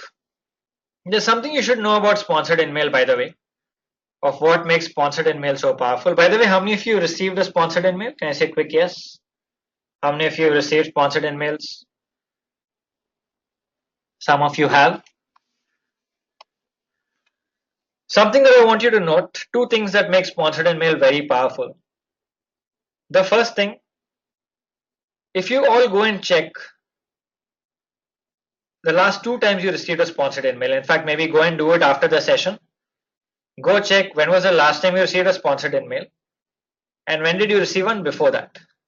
So in my case, I received one on May 24th, which is 3 days ago. And before this, the previous one I received was on this one, April 9th, right? So I got the sponsored email from Hotstar for advertising on the IPL. So they targeted me because I do a lot of advertising for my clients. So they said, well, advertise on Hotstar for the IPL. I got this on April 9th. After April 9th, the next one that came was May 24th. So sponsored email has very strict delivery frequency caps. No person on LinkedIn will get a sponsored email from any brand more than once in roughly a 4-week period. Roughly. LinkedIn does not mention clearly how many days it is. It used to mention earlier. Does not mention anymore. But it's roughly a 4-week period. So all of you who have received sponsored emails, go check. There will be at least a 4-week to 1-month gap between the 2 times you received a sponsored email. You guys can go check. I don't know if you observed this, but go check it up and you will see. Right? Yeah, okay, Akhil's already checked. There will always be a gap. Why this is important is that LinkedIn controls it. LinkedIn does not want people to use it to spam users. And because it is so controlled, it is very effective when it comes. It is very effective because you're targeting someone in their inbox and you're not spamming them. So it's very effective. That's one thing which makes sponsored email effective. The second thing, which again, I don't know how many of you have observed when you receive these emails, is that these sponsored emails only get delivered when you are active on the platform. How many of you have noted that? Those of you who receive sponsored emails, if you've not noted, note it next time. When you log into your LinkedIn app or LinkedIn desktop, nothing will be there. Within 10 seconds or so roughly, you'll get a message, right? So these sponsored emails are only delivered when you're active on the platform. Because they're delivered when you're active, the chance of you opening it is very high, which is why these open rates on sponsored emails are extremely high, right? So 2 things to note which make sponsored email very effective. One, it is the delivery frequency caps. You can't have, no user will get a sponsored email more than once in a 1-month period. And second, it gets delivered when the user is active on the platform, which is why open rates are very high, right? So this is what a sponsored email is and what are the benefits of using it. Next is premium display and dynamic advertising. So if you look at this ad here, do you see this ad from Comcast? It has my picture on it. It says Comcast. It has my name on it. These are what you call dynamic ads. Why are they dynamic? Because if you see it, it will have your name and your picture. Whoever sees it will have their name and their picture, which is why it's called a dynamic ad. Okay. Sometimes in place of this dynamic ad, you'll also see a banner. Right? You'll also see a banner which is called premium display advertising. So the last two, which is premium display and dynamic, you cannot use through the ad tool. You'll have to, like I said, commit a minimum budget to LinkedIn, and that's when you'll be able to use it. So for now, we'll look at the ad tool and we'll see how we can use these 3 options. So when you want to create an ad on LinkedIn, You can just click on work here, click on advertise. Once you click on advertise, it will then ask you to sign up for LinkedIn ads. And once you do that, it will bring you to a page like this, right? So before I get into the LinkedIn ad campaign manager, any specific questions on the different types of LinkedIn ads? Is everyone clear with all the different types of LinkedIn ads? Yeah, everyone? Ad types that you have? Everyone else, guys? Everyone's clear with the different ad types on LinkedIn? If yes, then we'll move on to ad targeting and campaign creation. Yeah. Everyone else, guys? All of you? Can I see a quick yes if you're clear? Okay, great. So like I told you, the process flow for all platforms is pretty much the same. So I say create campaign. When I click on create campaign, it will then ask me to choose an ad product. So like we just saw, there are 3 products here. What are the 3 products we saw? So you have text ad, sponsored bid, sponsored email. You can choose those 3 here. So I can choose sponsored content, text ads, or sponsored email, whichever one I want. So I'll choose, let's pick sponsored content. You can pick anything you want, whichever one you want, you can pick. So I'm going to say sponsored content.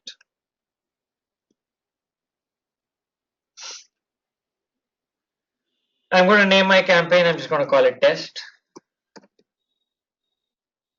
And then I will say next. It'll ask me what my objective is at the campaign level. What do I want to achieve? So do I want to send people to my website? Do I want to get more views on my video? Or do I want to collect leads using LinkedIn lead gen forms? In the previous session on Facebook, we talked about lead generation on Facebook. All of you remember? The forms on Facebook where you click, the form opens on Facebook itself.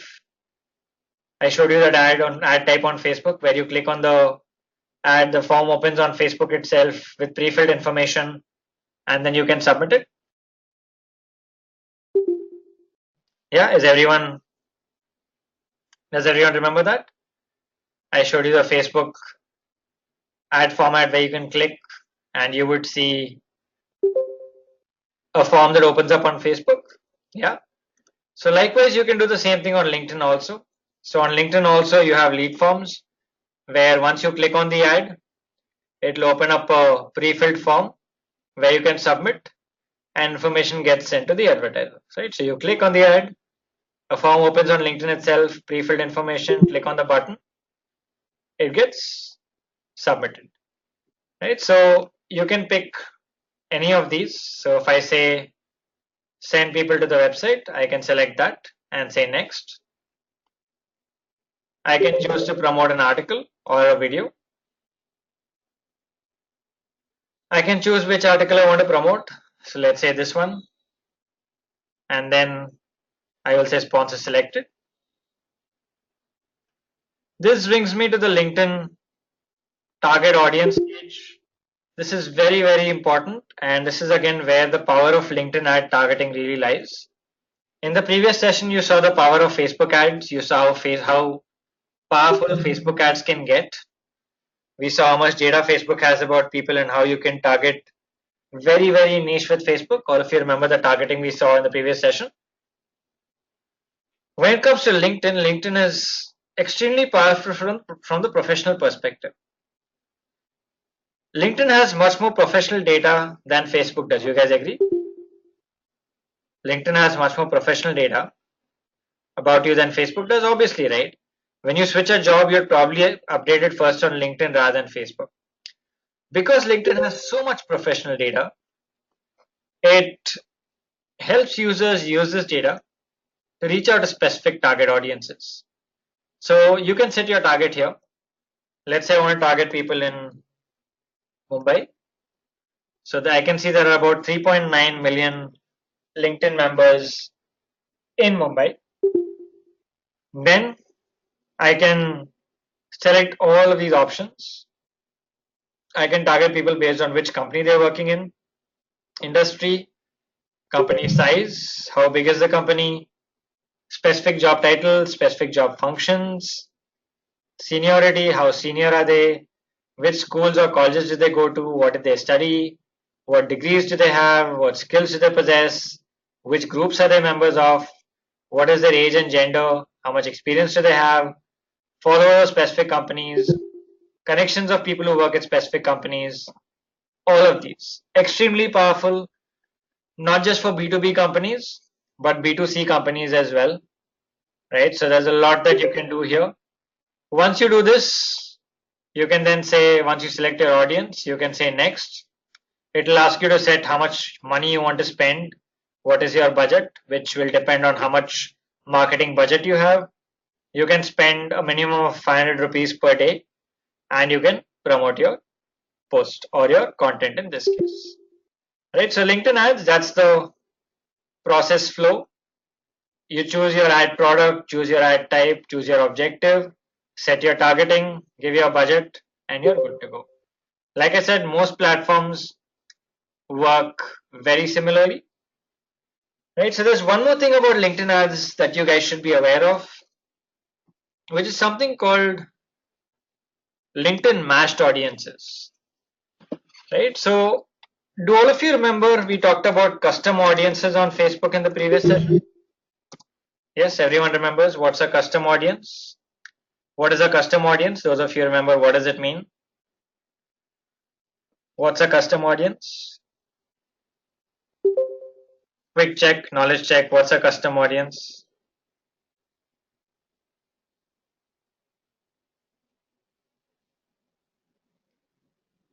What's a custom audience?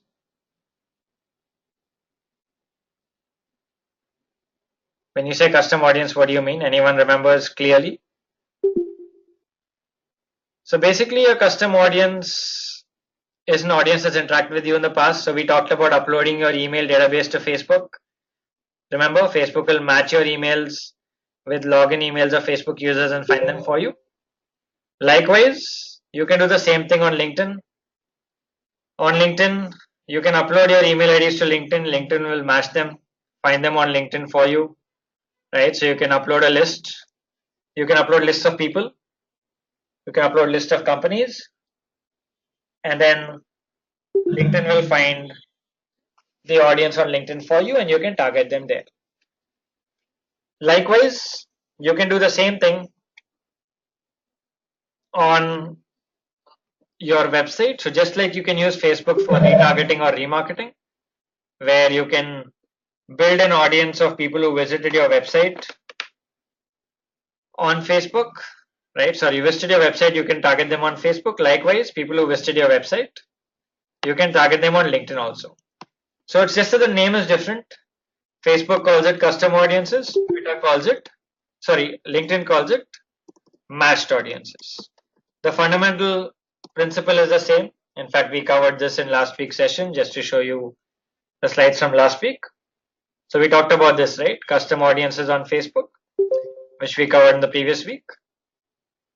The same thing on LinkedIn, same concept is called matched audiences, right? So that's LinkedIn ads. Any specific questions on LinkedIn ad, guys? We've seen the types of ad products. We've looked at the benefits of each, looked at why sponsored email is so beneficial and powerful. We've looked at the targeting and campaign creation. We've looked at matched audiences, right? And how you can remarket on LinkedIn with matched audiences as well.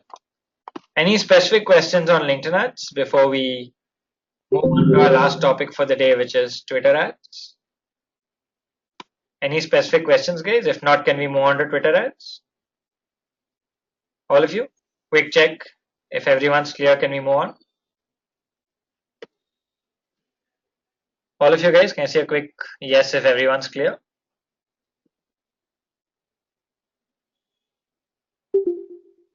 Can we move on, guys, if everyone's clear, please? Okay, awesome. Great. So Twitter ads, you have different types. Similar to LinkedIn ad types, you have Twitter ad types as well. So on Twitter, you have something called a promoted trend, which is what...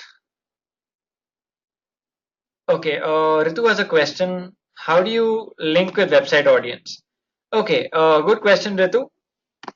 On Facebook gives you a code, which we said we'll talk about in the Facebook ad session, right? In the Facebook ad specific module, where you'll see you put that code on your website and you will be able to track. On LinkedIn, so let's come back to LinkedIn ads. Hang on, I'm just going to go back to the campaign manager. So on LinkedIn, you can click on your account assets, go to website tracking, click on inside tag here, right? It'll give you a tag. You see this tag here? So you send this tag to your developer, to your website development team or software team. They will paste this tag in your site. So it needs to go into the code. So copy this code, send it to your developer. They will put it in your site. Once they start putting it in your site, LinkedIn will then start tracking these audiences on your website. Does that clarify, Ritu? Yeah? Yes, no? Clarifies? Okay. All right. So Twitter ad types, you have three types generally. You have a promoted trend, which we just saw, and I'll show you more about it. You have a promoted account, and you have a promoted tweet. So if I go to Twitter now, so what you see here is a promoted trend. It says promoted by SPN Sports, which is basically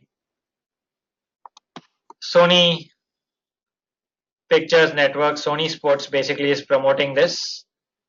They are promoting the hashtag which says Meri Dusri Country, which is because India is not taking part in the Football World Cup.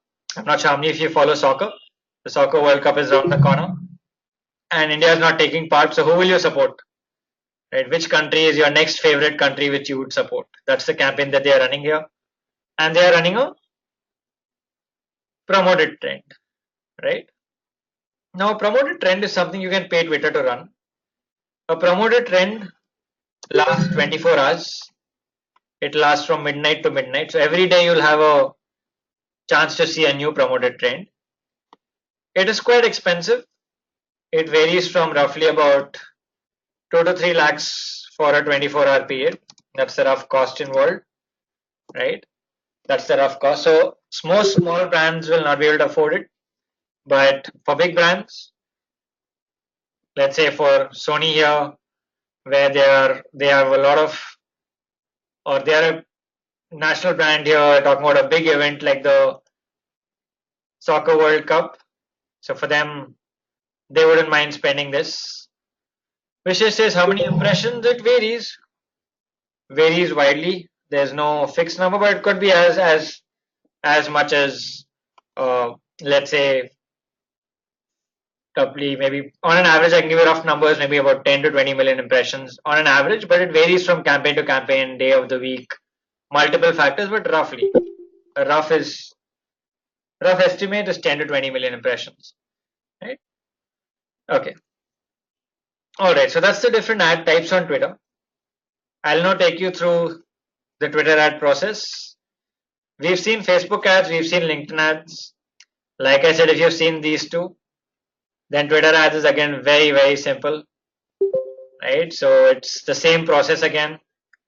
Or like I said, all social networks advertising follows a similar process flow. You have campaign, ad set and ad, campaign level you choose your objective, ad set level you choose your audience, and ad level you choose your creative and copy. Twitter is the same thing. So how do you access Twitter ads? You can go to ads.twitter.com to access it. Those of you who've just opened a Twitter account, you will not have access to this. Twitter does not give access to everyone. Only when you're active on Twitter will you get access. So if you want to get access to Twitter ads, you'll have to use your account for a while, get some followers, and then you'll get access to it. So once you log into your Twitter account, on the top right corner, you will see create campaign. Again, I can choose my objective. Do I want engagements on my tweet? Do I want views on my video? Do I want awareness? Do I want website clicks? Do I want followers? Do I want app installs, app engagements? So campaign level, just like Facebook and LinkedIn, you choose your objective. I can choose whichever one is relevant to me. I will choose tweet engagements for now. Then it will ask me to name my campaign. I will name my campaign. It asks me for how much money do I want to spend. So I can say I want to spend, let's say $100 over the next 1 week, and or let's say $5 per day and a max of $50. I can set my budget, then say next. It'll ask me to name my ad group or ad set, and then move on to the next level.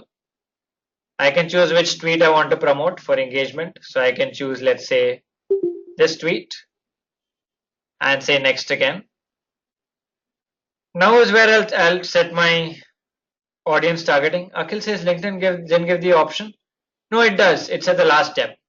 So the next step, just before you create your campaign on LinkedIn ads, hang on. So just before you create your campaign on LinkedIn ads, after the targeting, when you say next, right, after you create your campaign, it will ask you to set the budget. It will. Just the last step, just before you launch the campaign, it will ask you for your budget. Right? Okay. All right, coming back to Twitter ads, hang on.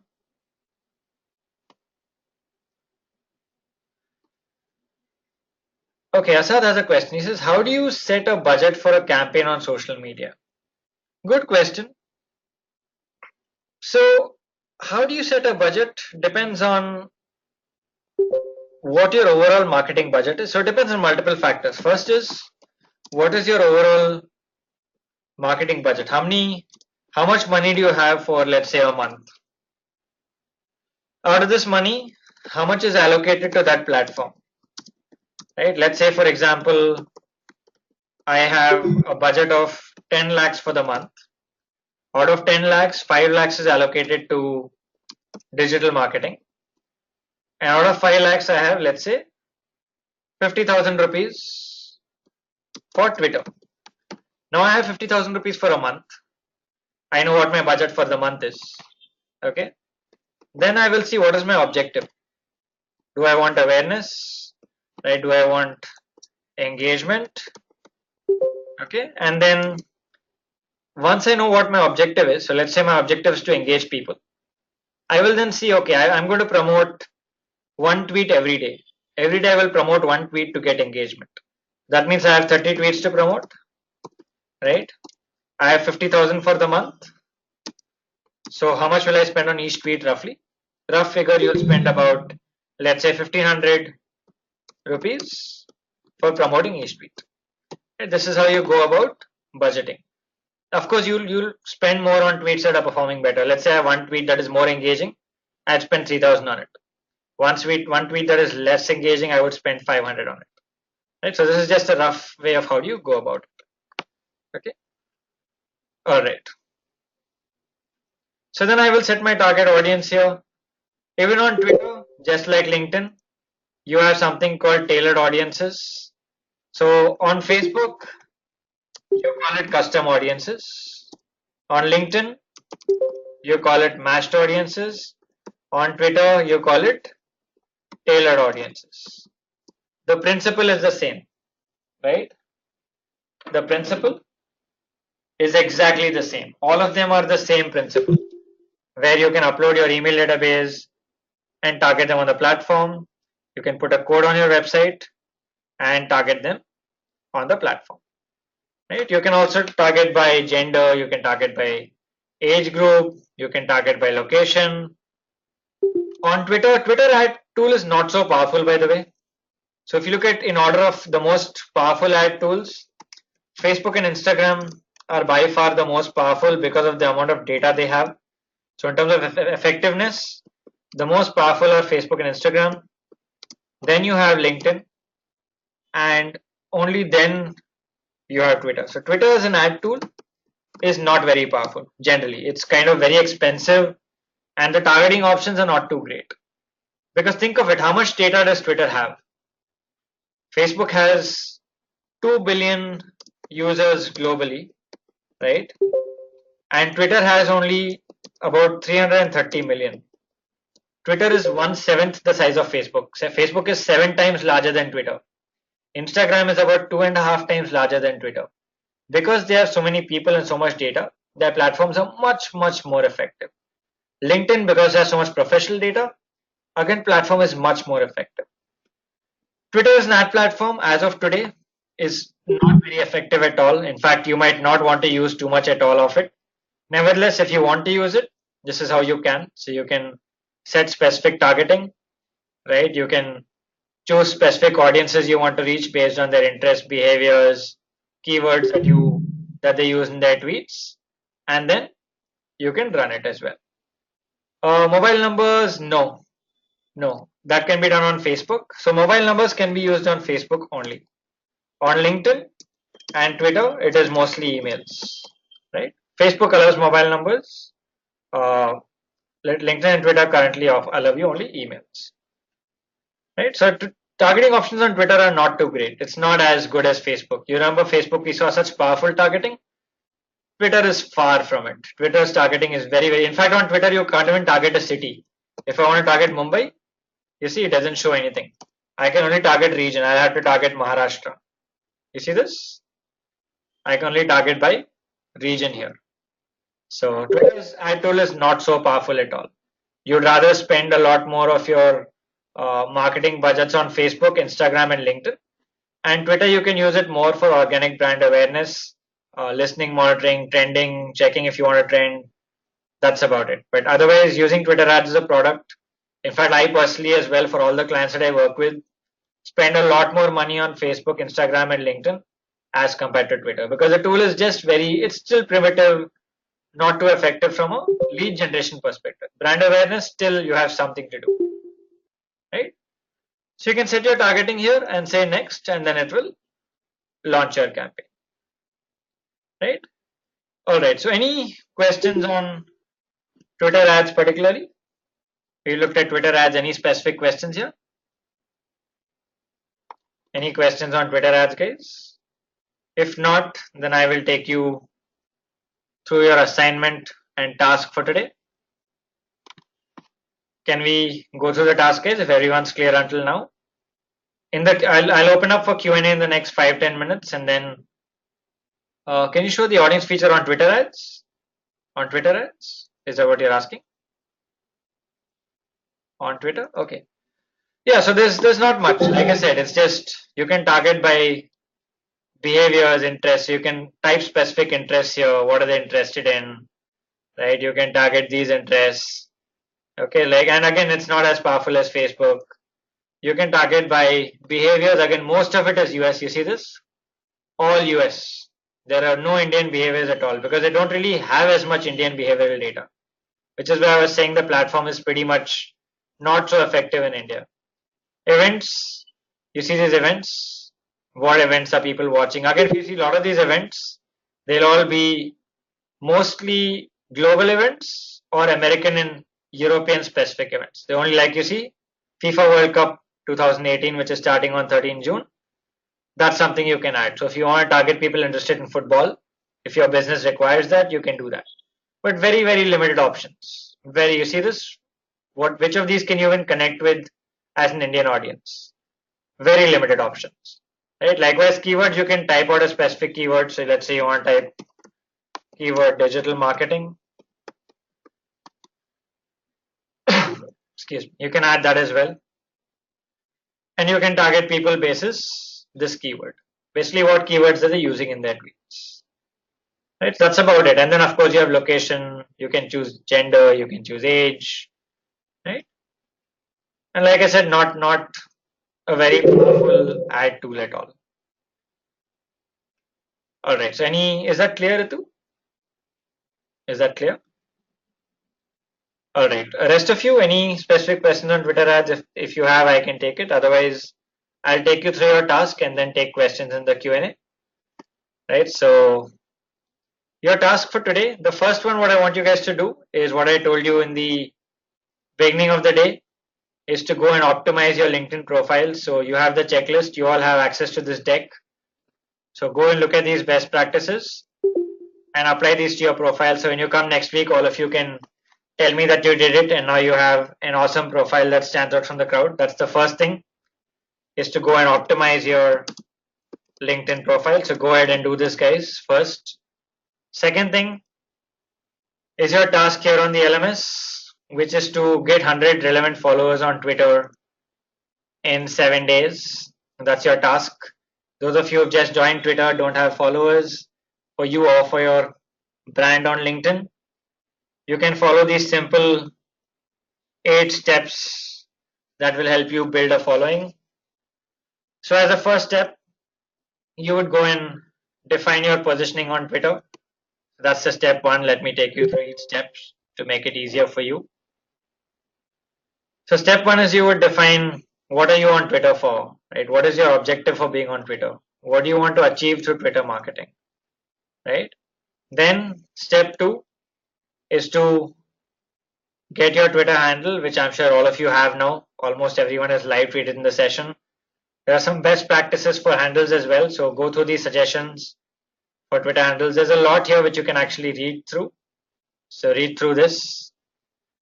Then creating a compelling profile.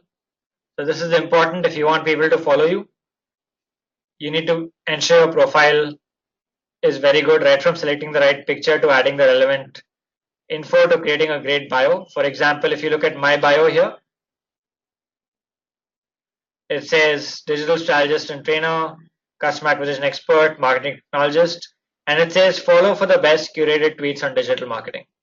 So it's pretty clear why you should follow me. If you want the best tweets on digital marketing, which from whatever I read, whatever I find, the latest updates I share, so then you can follow me. So that's, ensure your bio is very clear, very well done.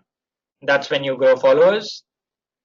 Then you would create an account on buffer.com. So you guys can go ahead and try this out. In week 5, which I told you I will cover tools, I will cover buffer in detail. So for now, you guys can go get started with it. In the 5th week, I will cover this in absolute detail. So you can go ahead and create an account on Buffer. Buffer is a social media scheduling tool that helps you schedule your content. You can then follow your friends on Twitter who have similar interests. Right? So you can find your friends. You can even connect your Gmail contacts and find people through email. So the entire process is here. You can do this as well to get more followers from your email contacts. As a next step, you will find the top accounts in your domain and follow them.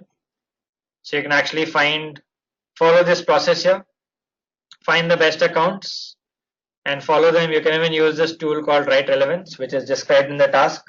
So actually read the text here. You'll find a lot of suggestions to find the best people to follow. So you can follow them.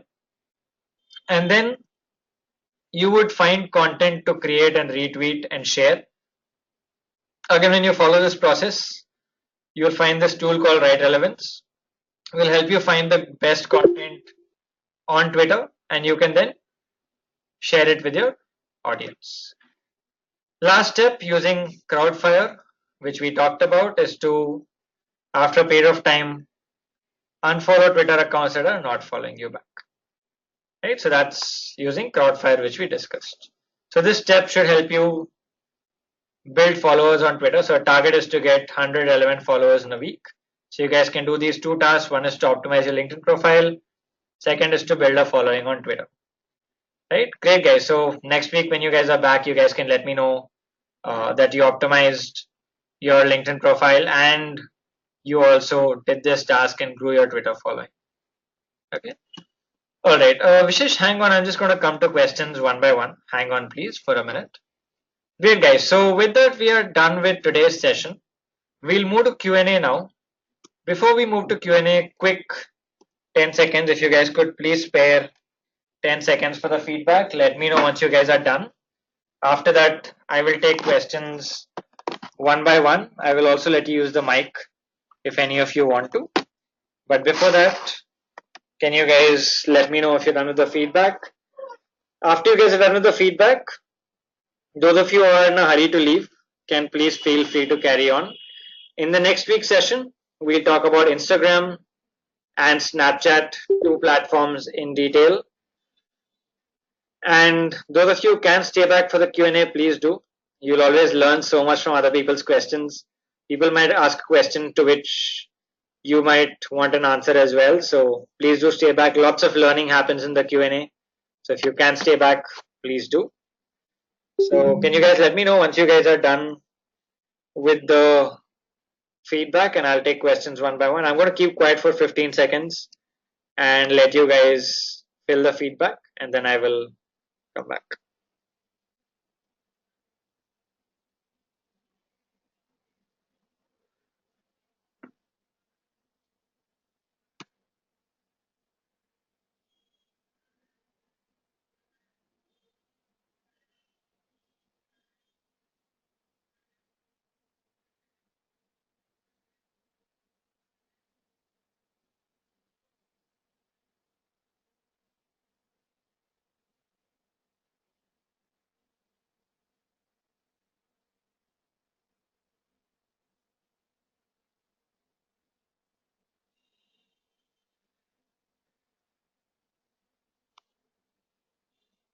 Alright, great guys. I think everyone is done. What about the rest of you guys? Everyone else? Are you guys done?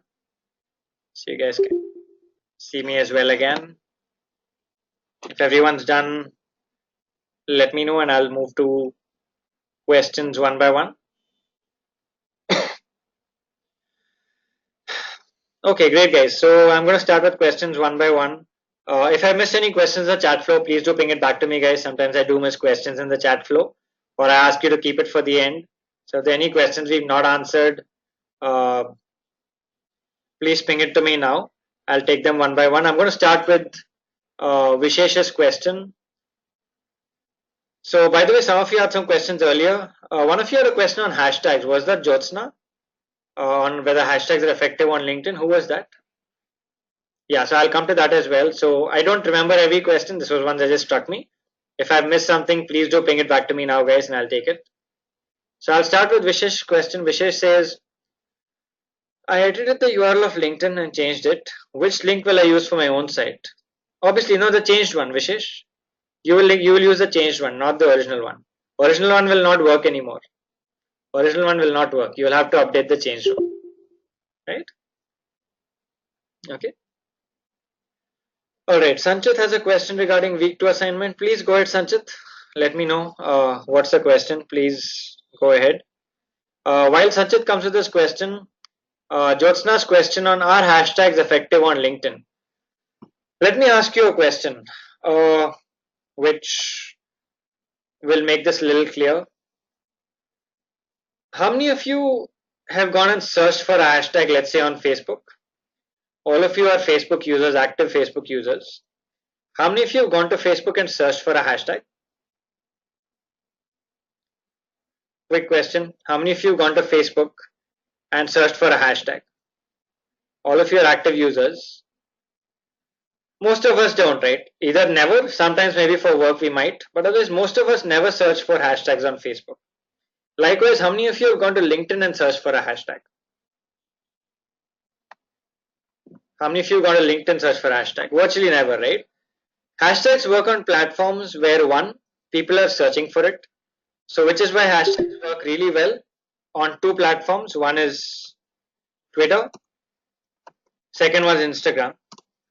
Another thing, hashtags work really well on platforms that are public, where you can see all the content with a hashtag. For example, if I share a post on Facebook and I use a hashtag on it, I shared a post on Facebook and I use a hashtag on it. If you search for the hashtag, would you find my post? If you search, let's say I did a post on Facebook and I use hashtag digital marketing. If you search for hashtag digital marketing, will you see my post? No. Why will you not see my post? Why will you not see my post? Yes, until you're a friend, right? You will only see it if you're my friend on Facebook. But because Twitter is a public platform, if I do the same thing on Twitter, and if you search for hashtag digital marketing, will you find my tweet? Will you find my tweet? Yes, right? Likewise, Instagram. A lot of Instagram is public, no? We'll talk about Instagram next week. But Instagram also is quite a public platform, right? Instagram, a lot of Instagram accounts are public. A lot of accounts on Instagram are not kept private, which is why hashtags work really well on Instagram, because people know that if you search for a hashtag, you will get so much content on that particular topic. So hashtags work best on platforms which are public, and that's why they work best on Twitter and Instagram. They don't help too much on Facebook and LinkedIn. Does that clarify, Jyotsna, your question? Yeah. Does that help? Yeah. Okay, fine. Coming to Sanchit's question, Sanchit says we are required to choose a case. For example, a bakery in a tier 1 city. So in that case, do we have to create a page for an imaginary bakery? No, not really, Sanchit. You don't have to create a page for the bakery. You can just do your strategy for the bakery, assuming that there is already a page for them. You don't have to create a hypothetical page for the bakery. No, not really. If you want to, you can, but not really.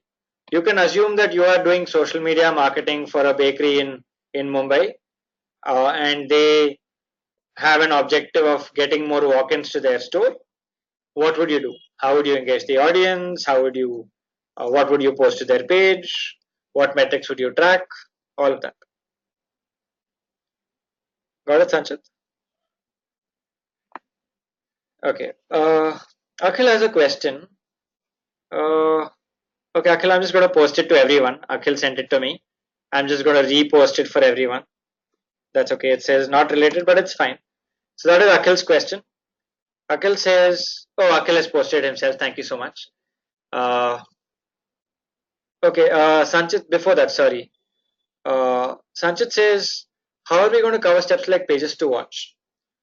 Well, in that case, you cannot, because it's a hypothetical situation. So you will not have a pages to watch section. You'll have to search for competitors. So let's say you're doing a bakery in Mumbai.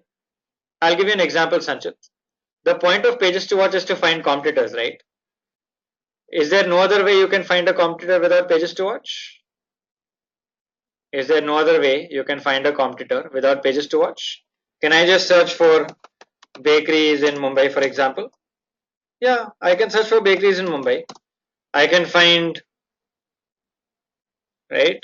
Let's say like this bakery or city bakery. I can go to their Facebook page. I'll know what competition is doing. I can do a competitor analysis. Right? So there's always a way out. So you don't need to rely only on the pages to watch feature. You can still find competition. Right? You have the top 10 best bakeries in Mumbai. TripAdvisor post is there. You have a post that says 27 best bakeries in Mumbai. You can use all this to find. Right? Okay. Okay. Coming back to Akhil's question, Akhil says, this is not related to today's topic. My all social media platforms are linked with my Gmail ID, except for my Facebook account, which is linked to Yahoo. Is there a provision that the Facebook can be linked with my Gmail ID, replacing it? Yes, of course you can, Akhil. Yes, you can. Just go to your Facebook settings. Just go to your Facebook. So on Facebook, go to your settings, go to your privacy, and you can change your email. Facebook will ask you to verify your email, and it will be done. Right? Got it, Akhil? Just go to your settings in Facebook. Settings. Here you will have your contact. You see this? My primary email. I can edit this. So I can say edit and I can change it. Got it, Akhil? Clear? Okay, perfect. Alright, awesome. So, any other questions, or if I missed anything in the chat box or anything else that you guys have? Not just this session, even from a previous session, Facebook, Twitter, LinkedIn, social media in general, like Akhil's question that he asked. You can ask me any questions that you have. Anything else that you guys have, those of you still around? Akhil, Jyotsna, Pankaj, Ritu, Sanchit, Satni, Sudarshanam, and Vishesh. Any other questions that you guys have? Yes, no? If everyone's clear, then can we close for the day? If all your questions are answered, or if you don't have a question at the moment. Alright, great then. So if you have any more questions, you can use the LMS middle of the week, or you can keep it noted and ask me in next week's session. Next week we'll talk about Instagram and Snapchat both.